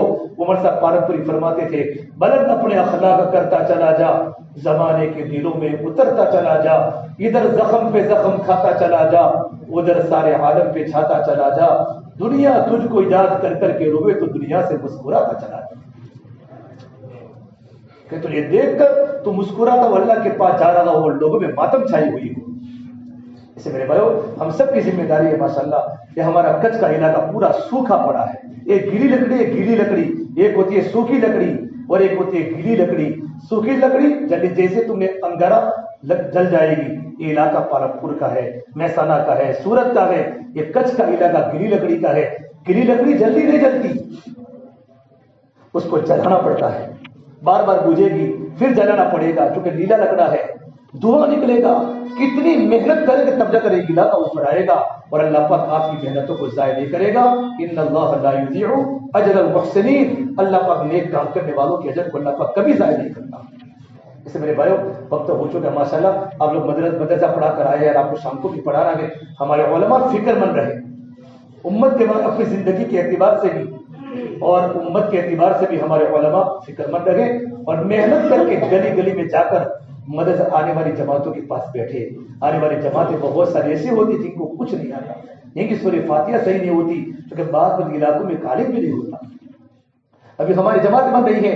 حضرت مولانا صاحب جب مولانا علی میاں ندوی وہاں پہنچے تو ایک بات فرمائی تھی، مولانا علی میاں میں دنیا سے جا رہا ہوں، میں چاہتا ہوں ہمارے ہر جماعت میں ایک عالم اور ایک حافظ ہو. کب وہ دن میں دیکھوں گا کہ جماعت اللہ کے راستے میں جا رہی ہو اور جماعت کو لے کر چلنے والا ایک عالم ہو جو ان کو صحیح مسائل سمجھا سکے، ان کی نماز کو سکھا سکے. حضرت عثمان ذی النورین، حضرت علی مرتضیٰ لوٹا لیتے تھے، آؤ میں اللہ کے نبی کا وضو سکھاؤں. ہمارے مفتی خامد صاحب فرماتے ہیں کبھی کبھی مہینے میں 2 ہفتوں میں ایک تم پورے مسجد کے مصلی بلا کر پریکٹیکلی ان کو نماز سکھاؤ، نماز کے ارکان سکھاؤ، نماز کی سنتیں سکھاؤ، رکوع کا طریقہ سکھاؤ، سجدے کا طریقہ سکھاؤ کہ نماز اس طریقے پر پڑھی جاتی ہے اور نماز میں کیا پڑھا. تو سب لوگ تو جماعت میں نہیں کرتے، تم کو نماز کیسے سکھانی؟ ہماری ذمہ داری ہے. ہمارے ابھی ہمارے ماہی ہمارے مدرسے میں ایک مولانا تھے، مولانا عطا اللہ صاحب مولوی کا انتقال ہو گیا. وہ آدمی پر ان کی کتاب ہے میرے مدنی آقا کی نماز، وہ دیہاتوں میں جا کر لوگوں کو پریکٹیکلی نماز سکھاتے تھے. حضرت انس نے فرمایا تمام شاگردوں کو کہ میں اللہ کے نبی کا وضو سکھاؤں، لوٹا لیا. پریکٹیکلی ایک وضو کا بیان ہے، ایک وضو کا طریقہ ہے. اور ابن مسعود نے فرمایا الا اصلی بکم صلاۃ رسول اللہ، کہ میں تم کو اللہ کے نبی کی نماز پڑھاؤں. ابن مسعود اس امت کے فقیہ ہیں، اس امت کے فقیہ ہیں، اور اللہ کے نبی کے گھر اتنا آنا جانا تھا. صحابہ کرام فرماتے تھے ہمیں تو بات میں پتا چلا ہے کہ اللہ کے نبی کے گھر کے نہیں گئے، ہم تو حضور کے گھر کا فرض سمجھتے تھے. اتنا بڑا علم حضور کے پاس انہوں نے لیا ہے. اپنے یہ مختلف جو آتے ہیں نماز پڑھنے، ان کو نماز کا طریقہ پریکٹیکلی سکھاؤ، وضو کا پریکٹیکلی ان کو طریقہ سکھاؤ کہ وضو کیسے کیا جائے. امت کا تم وضو دیکھو کہ رونا جائے گا. کیسے لوگ وضو کیسے کیسے مسا کرتے ہیں، لوگ یہ الٹا مسا کرتے ہیں، پتہ نہیں کیا کیا مسا کرتے ہیں. ہم ان کو مسا کا طریقہ سکھائیں گے. میرے بھائیو، امت صحیح نماز پڑھے گی تو دعا قبول ہوگی. اس لیے ہماری ذمہ داری ہے ان فکر کو زندہ کرنے کے اللہ کے راستے میں نکالا جاتا ہے کہ فکر ہماری ہو. جب اللہ کے راستے میں نکلیں گے، دین کے مٹنے کا درد میرے اور آپ کی زندگی کے اندر آئے گا، امت میں چلنا ہوگا، امت میں پھرنا ہوگا، تو میرے بھائی اللہ بہت بڑا کام دے گا. آخری بات کہتا ہوں، مولانا علی میاں ندوی رحمۃ اللہ، مولانا اپنے مولانا الیاس رحمۃ اللہ علیہ میوات کے اجتماع میں جا رہے تھے، میوات کے جلسے میں. اور میوات والے اجتماع کو جلسہ بولتے ہیں، میوات کے اجتماع میں. تو علماء دیوبند ساتھ میں تھے، مولانا حسین مدنی، مفتی اعظم افات اللہ صاحب، مولانا رائے پوری، حضرت مولانا زکریا صاحب رحمۃ اللہ علیہ، اتنے بڑے بڑے علماء موجود تھے بیل گاڑی میں. اور میوات کی خطرناک گرمی، گرم لو، بخاری شریف پڑھانے والے مولانا مدنی، مولانا رائے پوری، کیا علماء ہے، ان کا نام لیتے ہماری زبانیں میٹھی ہو جاتی ہے. اتنی خطرناک گرمی پڑ رہی تھی. تو کسی نے کہا حضرت شیخ کو فرمایا کہ تھوڑا سا کپڑا لگا لو. کپڑا گرم لو کی وجہ سے ہماری، اور ریگستان میں پتا ہوگا جب گرم لو چلتی ہے تو چہرے کیسے جلتے ہیں.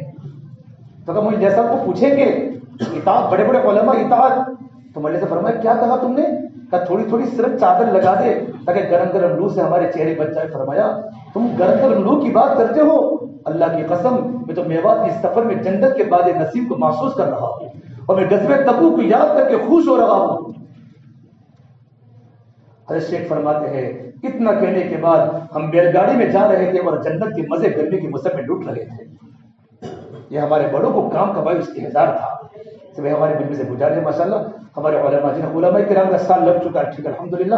جن علماء کرام کا ابھی تک سال نہیں لگا ہے، وہ علماء کرام سال کے ارادے کرے، ترتیب آپ نے بنا لے، ترتیب آپ کو بنا لے. 1 سال کے بعد، 2 سال کے بعد، 3 سال کے بعد ہمارے علماء اللہ کے راستے میں سال جائیں گے انشاءاللہ.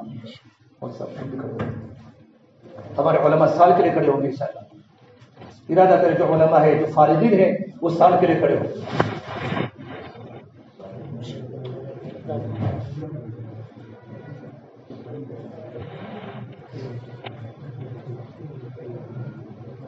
ہمت کرے، اللہ تعالیٰ سے مانگے، کوئی اسباب کی شکل نہیں، اللہ تعالیٰ سب خود دے گا. ہمارا ارادہ خالی پختہ ہونا چاہیے. پر دیکھو مولانا، کیا نام مولانا آپ کا؟ مولانا عامر صاحب. کہاں سے ماشاء اللہ؟ کوٹڑا. یہ جو بس یہ کوٹڑا باس ہے ماشاء اللہ. اچھا پوچھ کے لیے کچھ کے ماشاء اللہ، اللہ قبول کرے. مولانا عبدالباسط صاحب اقرا مسجد سنجوگ نگر. ہمارے مولانا یہ ادرک پور کے ہیں، کیا نام کون سا؟ مولانا ہارون صاحب ماشاء اللہ. مولانا محمد صاحب ادرک پور ماشاء اللہ. اور بتائیے ساتھی. الحق لا یزایب الحق، حق میں ٹکراؤ نہیں، حق میں ترتیب ہے.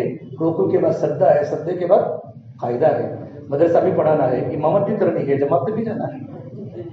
حق میں ٹکراؤ نہیں ہے، حق میں ترتیب ہے، ترتیب سے کام کریں. بتاؤ ماشاء اللہ سال لگے علماء کتنے ہیں؟ ہاتھ اونچا کرو جن علماء کے سال لگ چکے ہیں. 2 3 4 5 6 7 ماشاء اللہ. اللہ تعالیٰ قبول فرمایا آپ کو. ابھی کم لگے ہیں اور بہت سے علماء نہیں بھی آئے ہوں گے مشہوری کی وجہ سے. بتاؤ بھائی سال کے لیے بتاؤ، ارادے کرو. ابھی تو بڑے بڑے مدارس کے پڑھانے والے علماء حدیث کے سال لگا رہے ہیں، سال لگا رہے ہیں. ابھی ہماری ایک جماعت کرو ان کا لکھو، مولانا عمران صاحب ہو ماشاء اللہ، صدیقی مسجد کے امام صاحب جی، مولانا شعیب صاحب کہاں سے بھائی؟ نقط رانا سے پہنچے ماشاء اللہ. قاری شعیب صاحب اللہ تعالیٰ یا پڑھا داروں میں پڑھا. جی بتائیے ترتیب سے جانا ہے.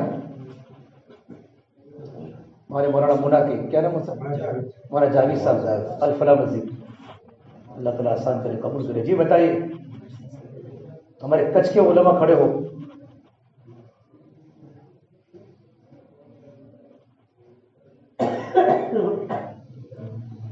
بہت بستیاں پڑی ہوئی ہے تمہاری، میدان ہے بہت کام کرنے کا.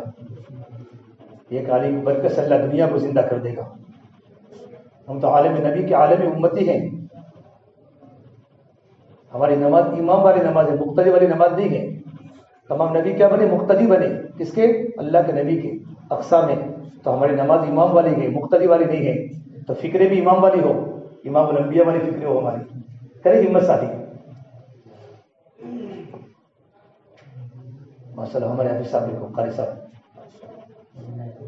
حافظ عنایت اللہ صاحب ماشاء اللہ کیمپ مسجد. جی اور بتاؤ اللہ تعالیٰ آپ سے بہت کام لے گا بھائی.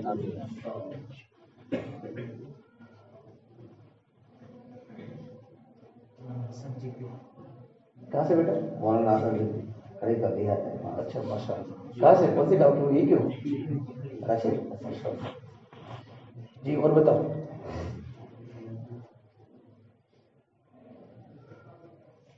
ہمارے حفاظ 4 مہینوں کے لیے بتا رہا. تو حفاظ ہے، حفاظ وہ 4 مہینوں کے لیے بتا رہا. حفاظ بھی ہوں گے ماشاء اللہ کہ میں 4 مہینے لگاؤں گا.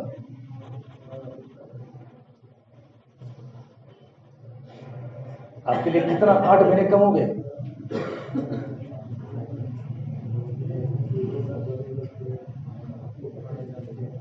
جی یہ بتاؤ ماشاء اللہ ہمت کرو، اللہ تعالیٰ بہت دے گا. ہمارے مفتی صاحب ہے عرب ملک میں جماعت میں گئے. ان کو مستورات کے کام پر انشرا نہیں تھا، مستورات کے کام پر انشرا نہیں تھا. تو ان کو کسی ملک میں جانا ہوا، وہاں کی کانفرنس میں ان کو بلایا گیا. بڑے مفتی اپنی بیوی کو لے کر وہاں پہنچے. اس ملک میں عربی ملک ہے، اس ملک میں جماعت گئی تھی، اسی ملک کی اپنے ملک کی جماعت وہاں پہنچی ہوئی تھی. مستورات کی اسی گاؤں کی جہاں کے مفتی صاحب تھے. تو ان کو پتہ چلا کہ ہمارے یہاں علاقے کی جماعت مستورات کی آئی ہوئی ہے. تو ان کی بیوی نے کہا کہ ایک کام کرو، تم کانفرنس میں بہت مشغول ہو تو مجھے جماعت کے بعد چھوڑ دو. ان کو انشرا نہیں تھا مستورات کے کام پر. تو کہا بہت اچھا، وہ بھی فری ہو جاوے تھوڑا، چونکہ مستورات پہنچ گئے تو بھی فری ہو جاوے. تو ان کی بیوی کو وہاں چھوڑ دیا. اور ان کی بیوی نے مستورات کے حلقے میں دیکھا، تعلیم کے حلقے میں نورانیت وغیرہ دیکھی. تو سب عورتیں خوش ہو گئی. ہمارے شہر کے مفتی صاحب کی بیوی ہے. تو کہا ان کو اللہ کے نبی والی نماز سکھاؤ.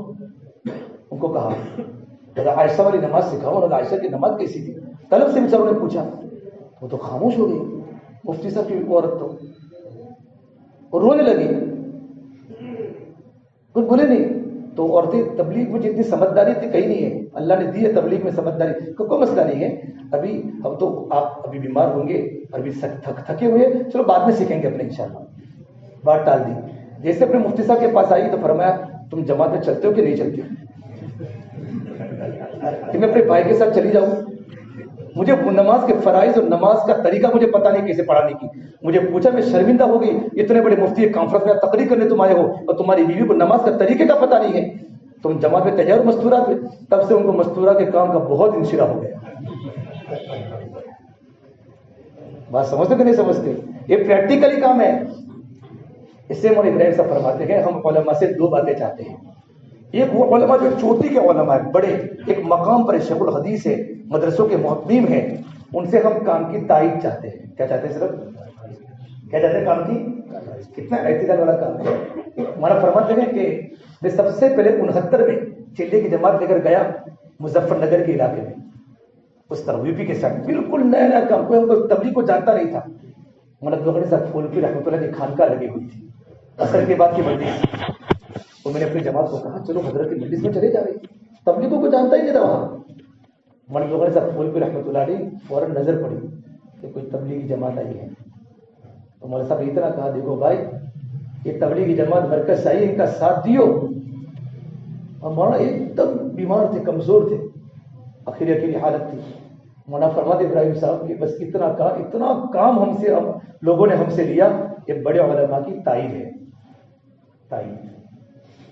ہم گئے اردن جماعت میں، پہلی ہماری جماعت اردن میں گئی. اردن میں کام اتنا سارا نہیں تھا جوڑن میں.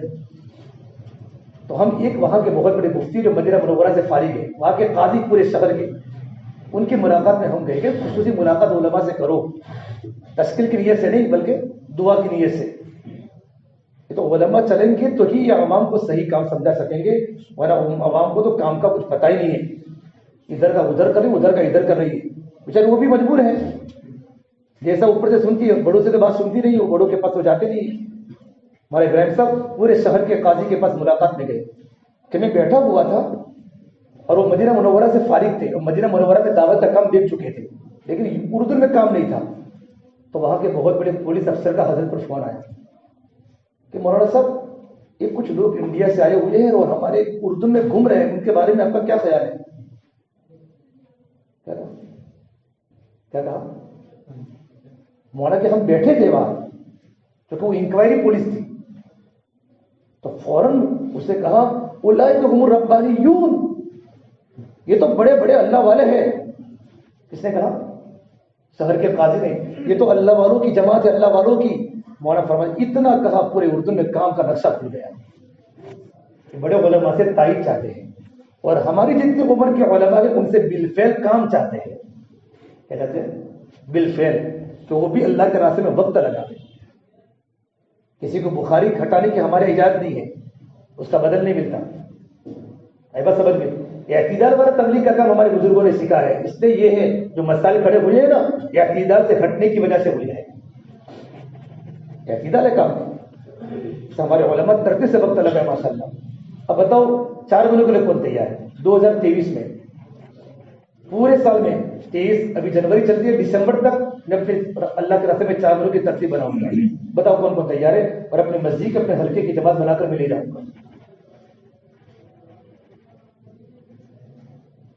2023 میں بتاؤ کون تیار ہے؟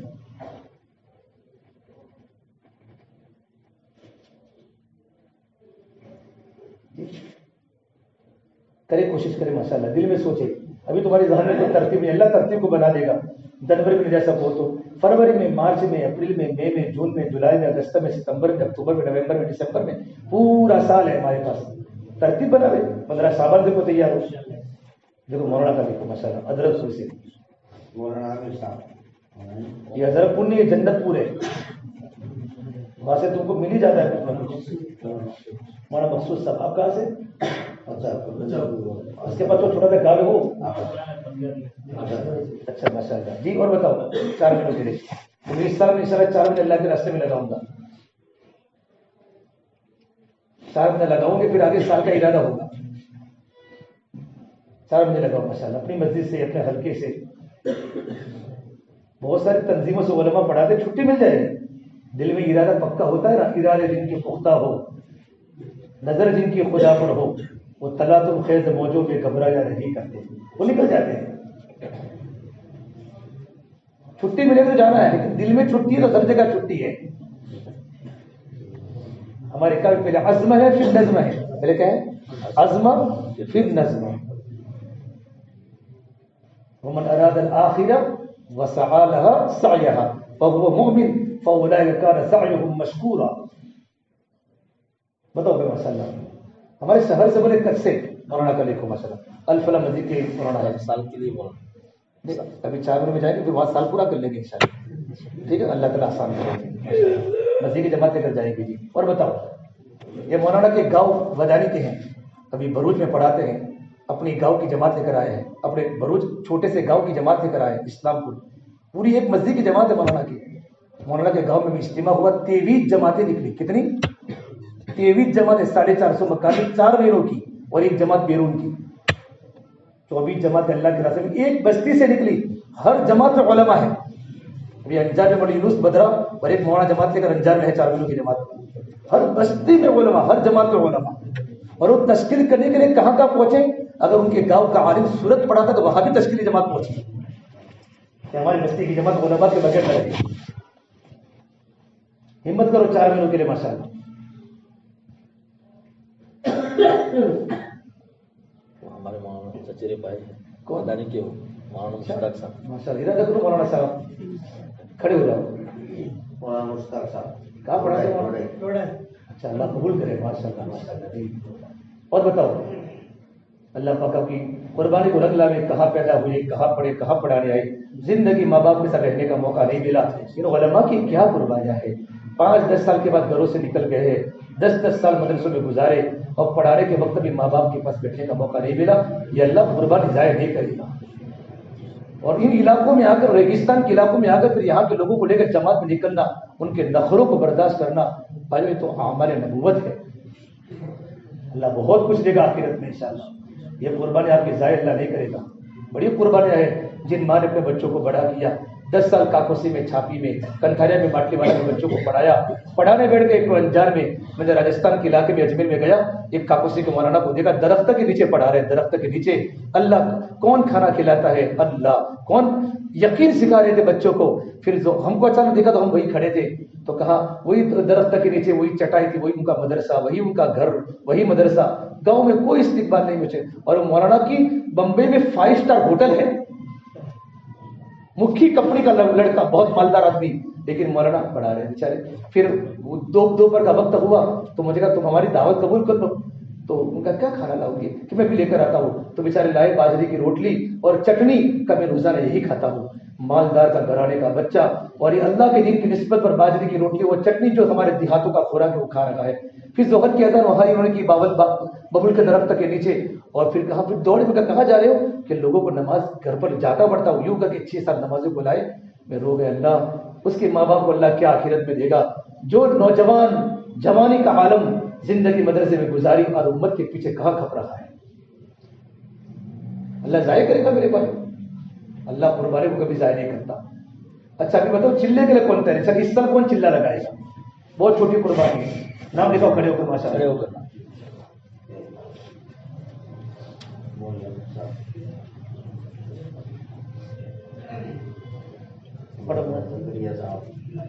بڑی صاحب ماشاء اللہ,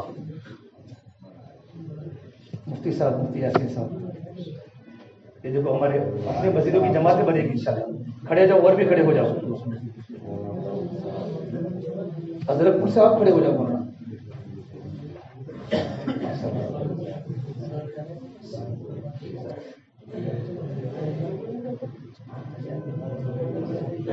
مولانا حنیف صاحب ماشاء اللہ کھڑے. یہاں سے جانا ہے, یہاں سے جانا ہے.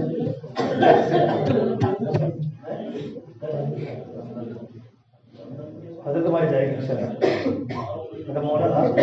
مولانا عبد الطیف صاحب.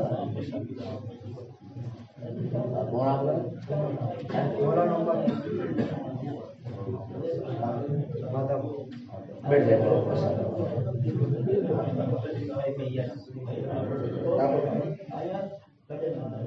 ہمارا فیاض ہے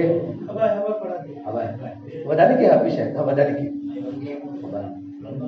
مولانا سخی.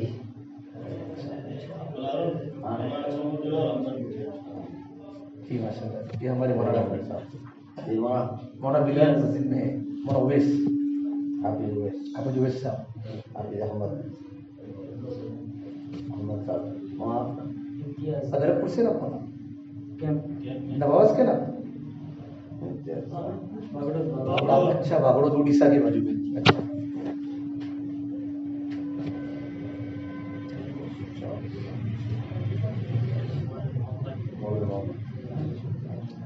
ہمارے الفلاح کے امام صاحب. اور ٹھیک ہے. ابھی ہماری 4 جماعتیں اللہ کے راستے میں ابھی بڑی ہے ماشاء اللہ. ہمارے سنجوگ نگر کی 2 جماعتیں ہیں, مرکز کی 1 جماعت ہے اور ایک جماعت گاندھی نگری کی بنی ہے, گاندھی نگری کی. ابھی ہماری جماعت گاندھی نگری میں آج آئی ہے صبح میں. عجیب بستی ہے, 450 مسلمانوں کے مکان ہے, مسجد بلال میں جماعت ہے ماشاء اللہ. تو یہ جماعت میں کوئی مولانا کی ضرورت ہے, سب بیچارے ان پڑھ ہیں. اور ابھی ہماری مرکز حلقے کی جماعت میں انشاءاللہ مولانا عارف صاحب جائیں گے. مولانا عارف صاحب کہاں ہے؟ ہاں مولانا کہاں گئے؟ نکل گئے استنجا کرنے کے انشاءاللہ. ہماری گاندھی نگری کی جماعت میں ایک مولانا کی ضرورت ہے. وہ جماعت 18 کو جا رہی ہے, بدھوار کو. مولانا حنیف صاحب کا علاقہ ہے اور ہمارے مولانا رفیق صاحب عمر فاروق کے امام صاحب ان کا بھی علاقہ ہے, گاندھی نگری کا علاقہ. اگر اس جماعت میں ایسے لوگ ہیں, سلفی بھی جا رہے ہیں, 3 تو سلفی ہے, ہم نے ملاقاتیں کی. اور ظاہر عالم کی ضرورت پڑے گی. ہم لوگوں کو سمجھایا مسائل میں کبھی بحث نہ کرے, فضائل کا کام ہے ہمارا. لیکن چونکہ ہلکے میں بات تو آئے گی نا, تو اگر کوئی ایسا عالم ہو, اب یہ سلفی جانے لگے اللہ کے راستے میں ماشاءاللہ بہت بڑی بات ہے. ایک دو کر کے ان کو کچھ پتہ نہیں ہے بیچارے, وہ تو ایسا ہی, یہاں تو سب ایسا ہی ہے, اتنا علم ان لوگوں کو نہیں ہوتا, لیکن وہ جانے لگے تو بھی بہت بڑی بات ہے. ایک روح پڑ جائے گا جماعت میں جانے کا. اب بیچارے غریب قسم کے لوگ جماعتوں میں جا رہے ہیں, پینے والے, نشہ والے. ابھی لوگ جائیں گے تو ان کا پورا گھرانہ, ان کے پیچھے بڑا بڑا سرکل ہوتا ہے. ایک آدمی کی توبہ صحیح ہو جاتی ہے تو کتنے لوگوں کی ہدایت کا ذریعہ بنے گا انشاءاللہ. تو اس کے لیے کوئی اگر تیار ہو, اپنی ترتیب بنتی ہو, نقد تشکیل نہیں ہے. 18 تاریخ کو جماعت جائے گی. جماعت کا روح ہے بنگلور کے پاس رام نگر, مولانا قاسم قریشی صاحب کا گاؤں, جو ہمارے بنگلور کے بڑے اکابر ہیں رحمۃ اللہ علیہ. کورونا کے کچھ 1 مہینے پہلے انتقال ہو گیا. یہ مولانا قاسم قریشی کا گاؤں بہت اچھا ہے. اس کے آگے پھر میسور ہے, بنگلور کا قریب کا روح کے اجتماع بھی آپ کو مل جائے گا. ہمارے قرآنوں کا جو اجتماع ہے 27-28-29 کو, پورے انڈیا کے لوگ وہاں جمع ہونے والے ہیں. اگر کسی کی ترتیب بنتی ہو کسی مدرسے میں تو گاندھی نگری کسی جماعت میں تعلیم ہو جائے گا تو بہت بڑا فائدہ ہو جائے گا. ٹھیک ہے, کوشش کریں گے انشاءاللہ. ٹھیک ہے, اگر ہو جائے تو اللہ تعالیٰ آسانی کرے. اللہ تعالیٰ ہم تمام قبول کرنے کی توفیق عطا فرمائے. اللهم لك الحمد كله ولك الشكر كله ولك الخير كله فإليك يرجع الأمر كله. اللهم صل على سيدنا محمد وعلى آل سيدنا محمد وبارك وسلم. ربنا ظلمنا أنفسنا وإن لم تغفر لنا وترحمنا لنكونن من الخاسرين. لا إله إلا أنت سبحانك إني كنت من الظالمين. لا إله إلا الله الحليم الكريم. سبحان الله رب العرش العظيم والحمد لله رب العالمين. نسألك موجبات رحمتك وعزائم مغفرتك والغنيمة من كل بر والسلامة من كل إثم. لا تدع لنا ذنبا إلا غفرته ولا هما إلا فرجته ولا ضرا إلا كشفته ولا دينا إلا قضيته ولا مريضا إلا شفيته ولا حاجة هي لك رضا إلا قضيتها يا أرحم الراحمين يا أكرم الأكرمين يا راحم المساكين يا ذا القوة المتين يا حي يا قيوم برحمتك نستغيث. أصلح لنا شأننا كله ولا تكلنا إلى أنفسنا طرفة عين. يا رب لك الحمد كما ينبغي لجلال وجهك. اللهم إنا نسألك علما نافعا وعملا متقبلا ورزقا واسعا وشفاء من كل داء. اللهم إنا نعوذ بك من علم لا ينفع وقلب لا يخشع ونفس لا تشبع وعين لا تدمع ودعاء لا يستجاب له. اللهم إنا نسألك العفو والعافية والمعافاة الدائمة في الدين والدنيا والآخرة. اللهم إنا نسألك من الخير كله عاجله وآجله ما علمنا منها وما لم نعلم ونعوذ بك من الشر كله عاجله وآجله ما علمنا منها وما لم نعلم. اللهم آنس وحشتنا في قبورنا. اللهم ارحمنا بالقرآن العظيم واجعله لنا إماما ونورا وهدى ورحمة. اللهم ذكرنا منه ما نسينا وعلمنا منه ما جهلنا وارزقنا تلاوته آناء الليل وآناء النهار واجعله لنا حجة يا رب العالمين.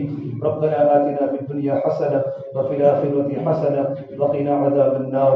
اللهم إنا نسألك من خير ما سألك منه نبيك محمد صلى الله عليه وسلم ونعوذ بك من شر ما استعاذك منه نبيك محمد صلى الله عليه وسلم وأنت المستعان وعليك البلاغ ولا حول ولا قوة إلا بالله العلي العظيم. ربنا تقبل منا إنك أنت السميع العليم. وصلى الله تعالى على خير خلقه محمد وعلى آله وصحبه أجمعين برحمتك يا أرحم الراحمين.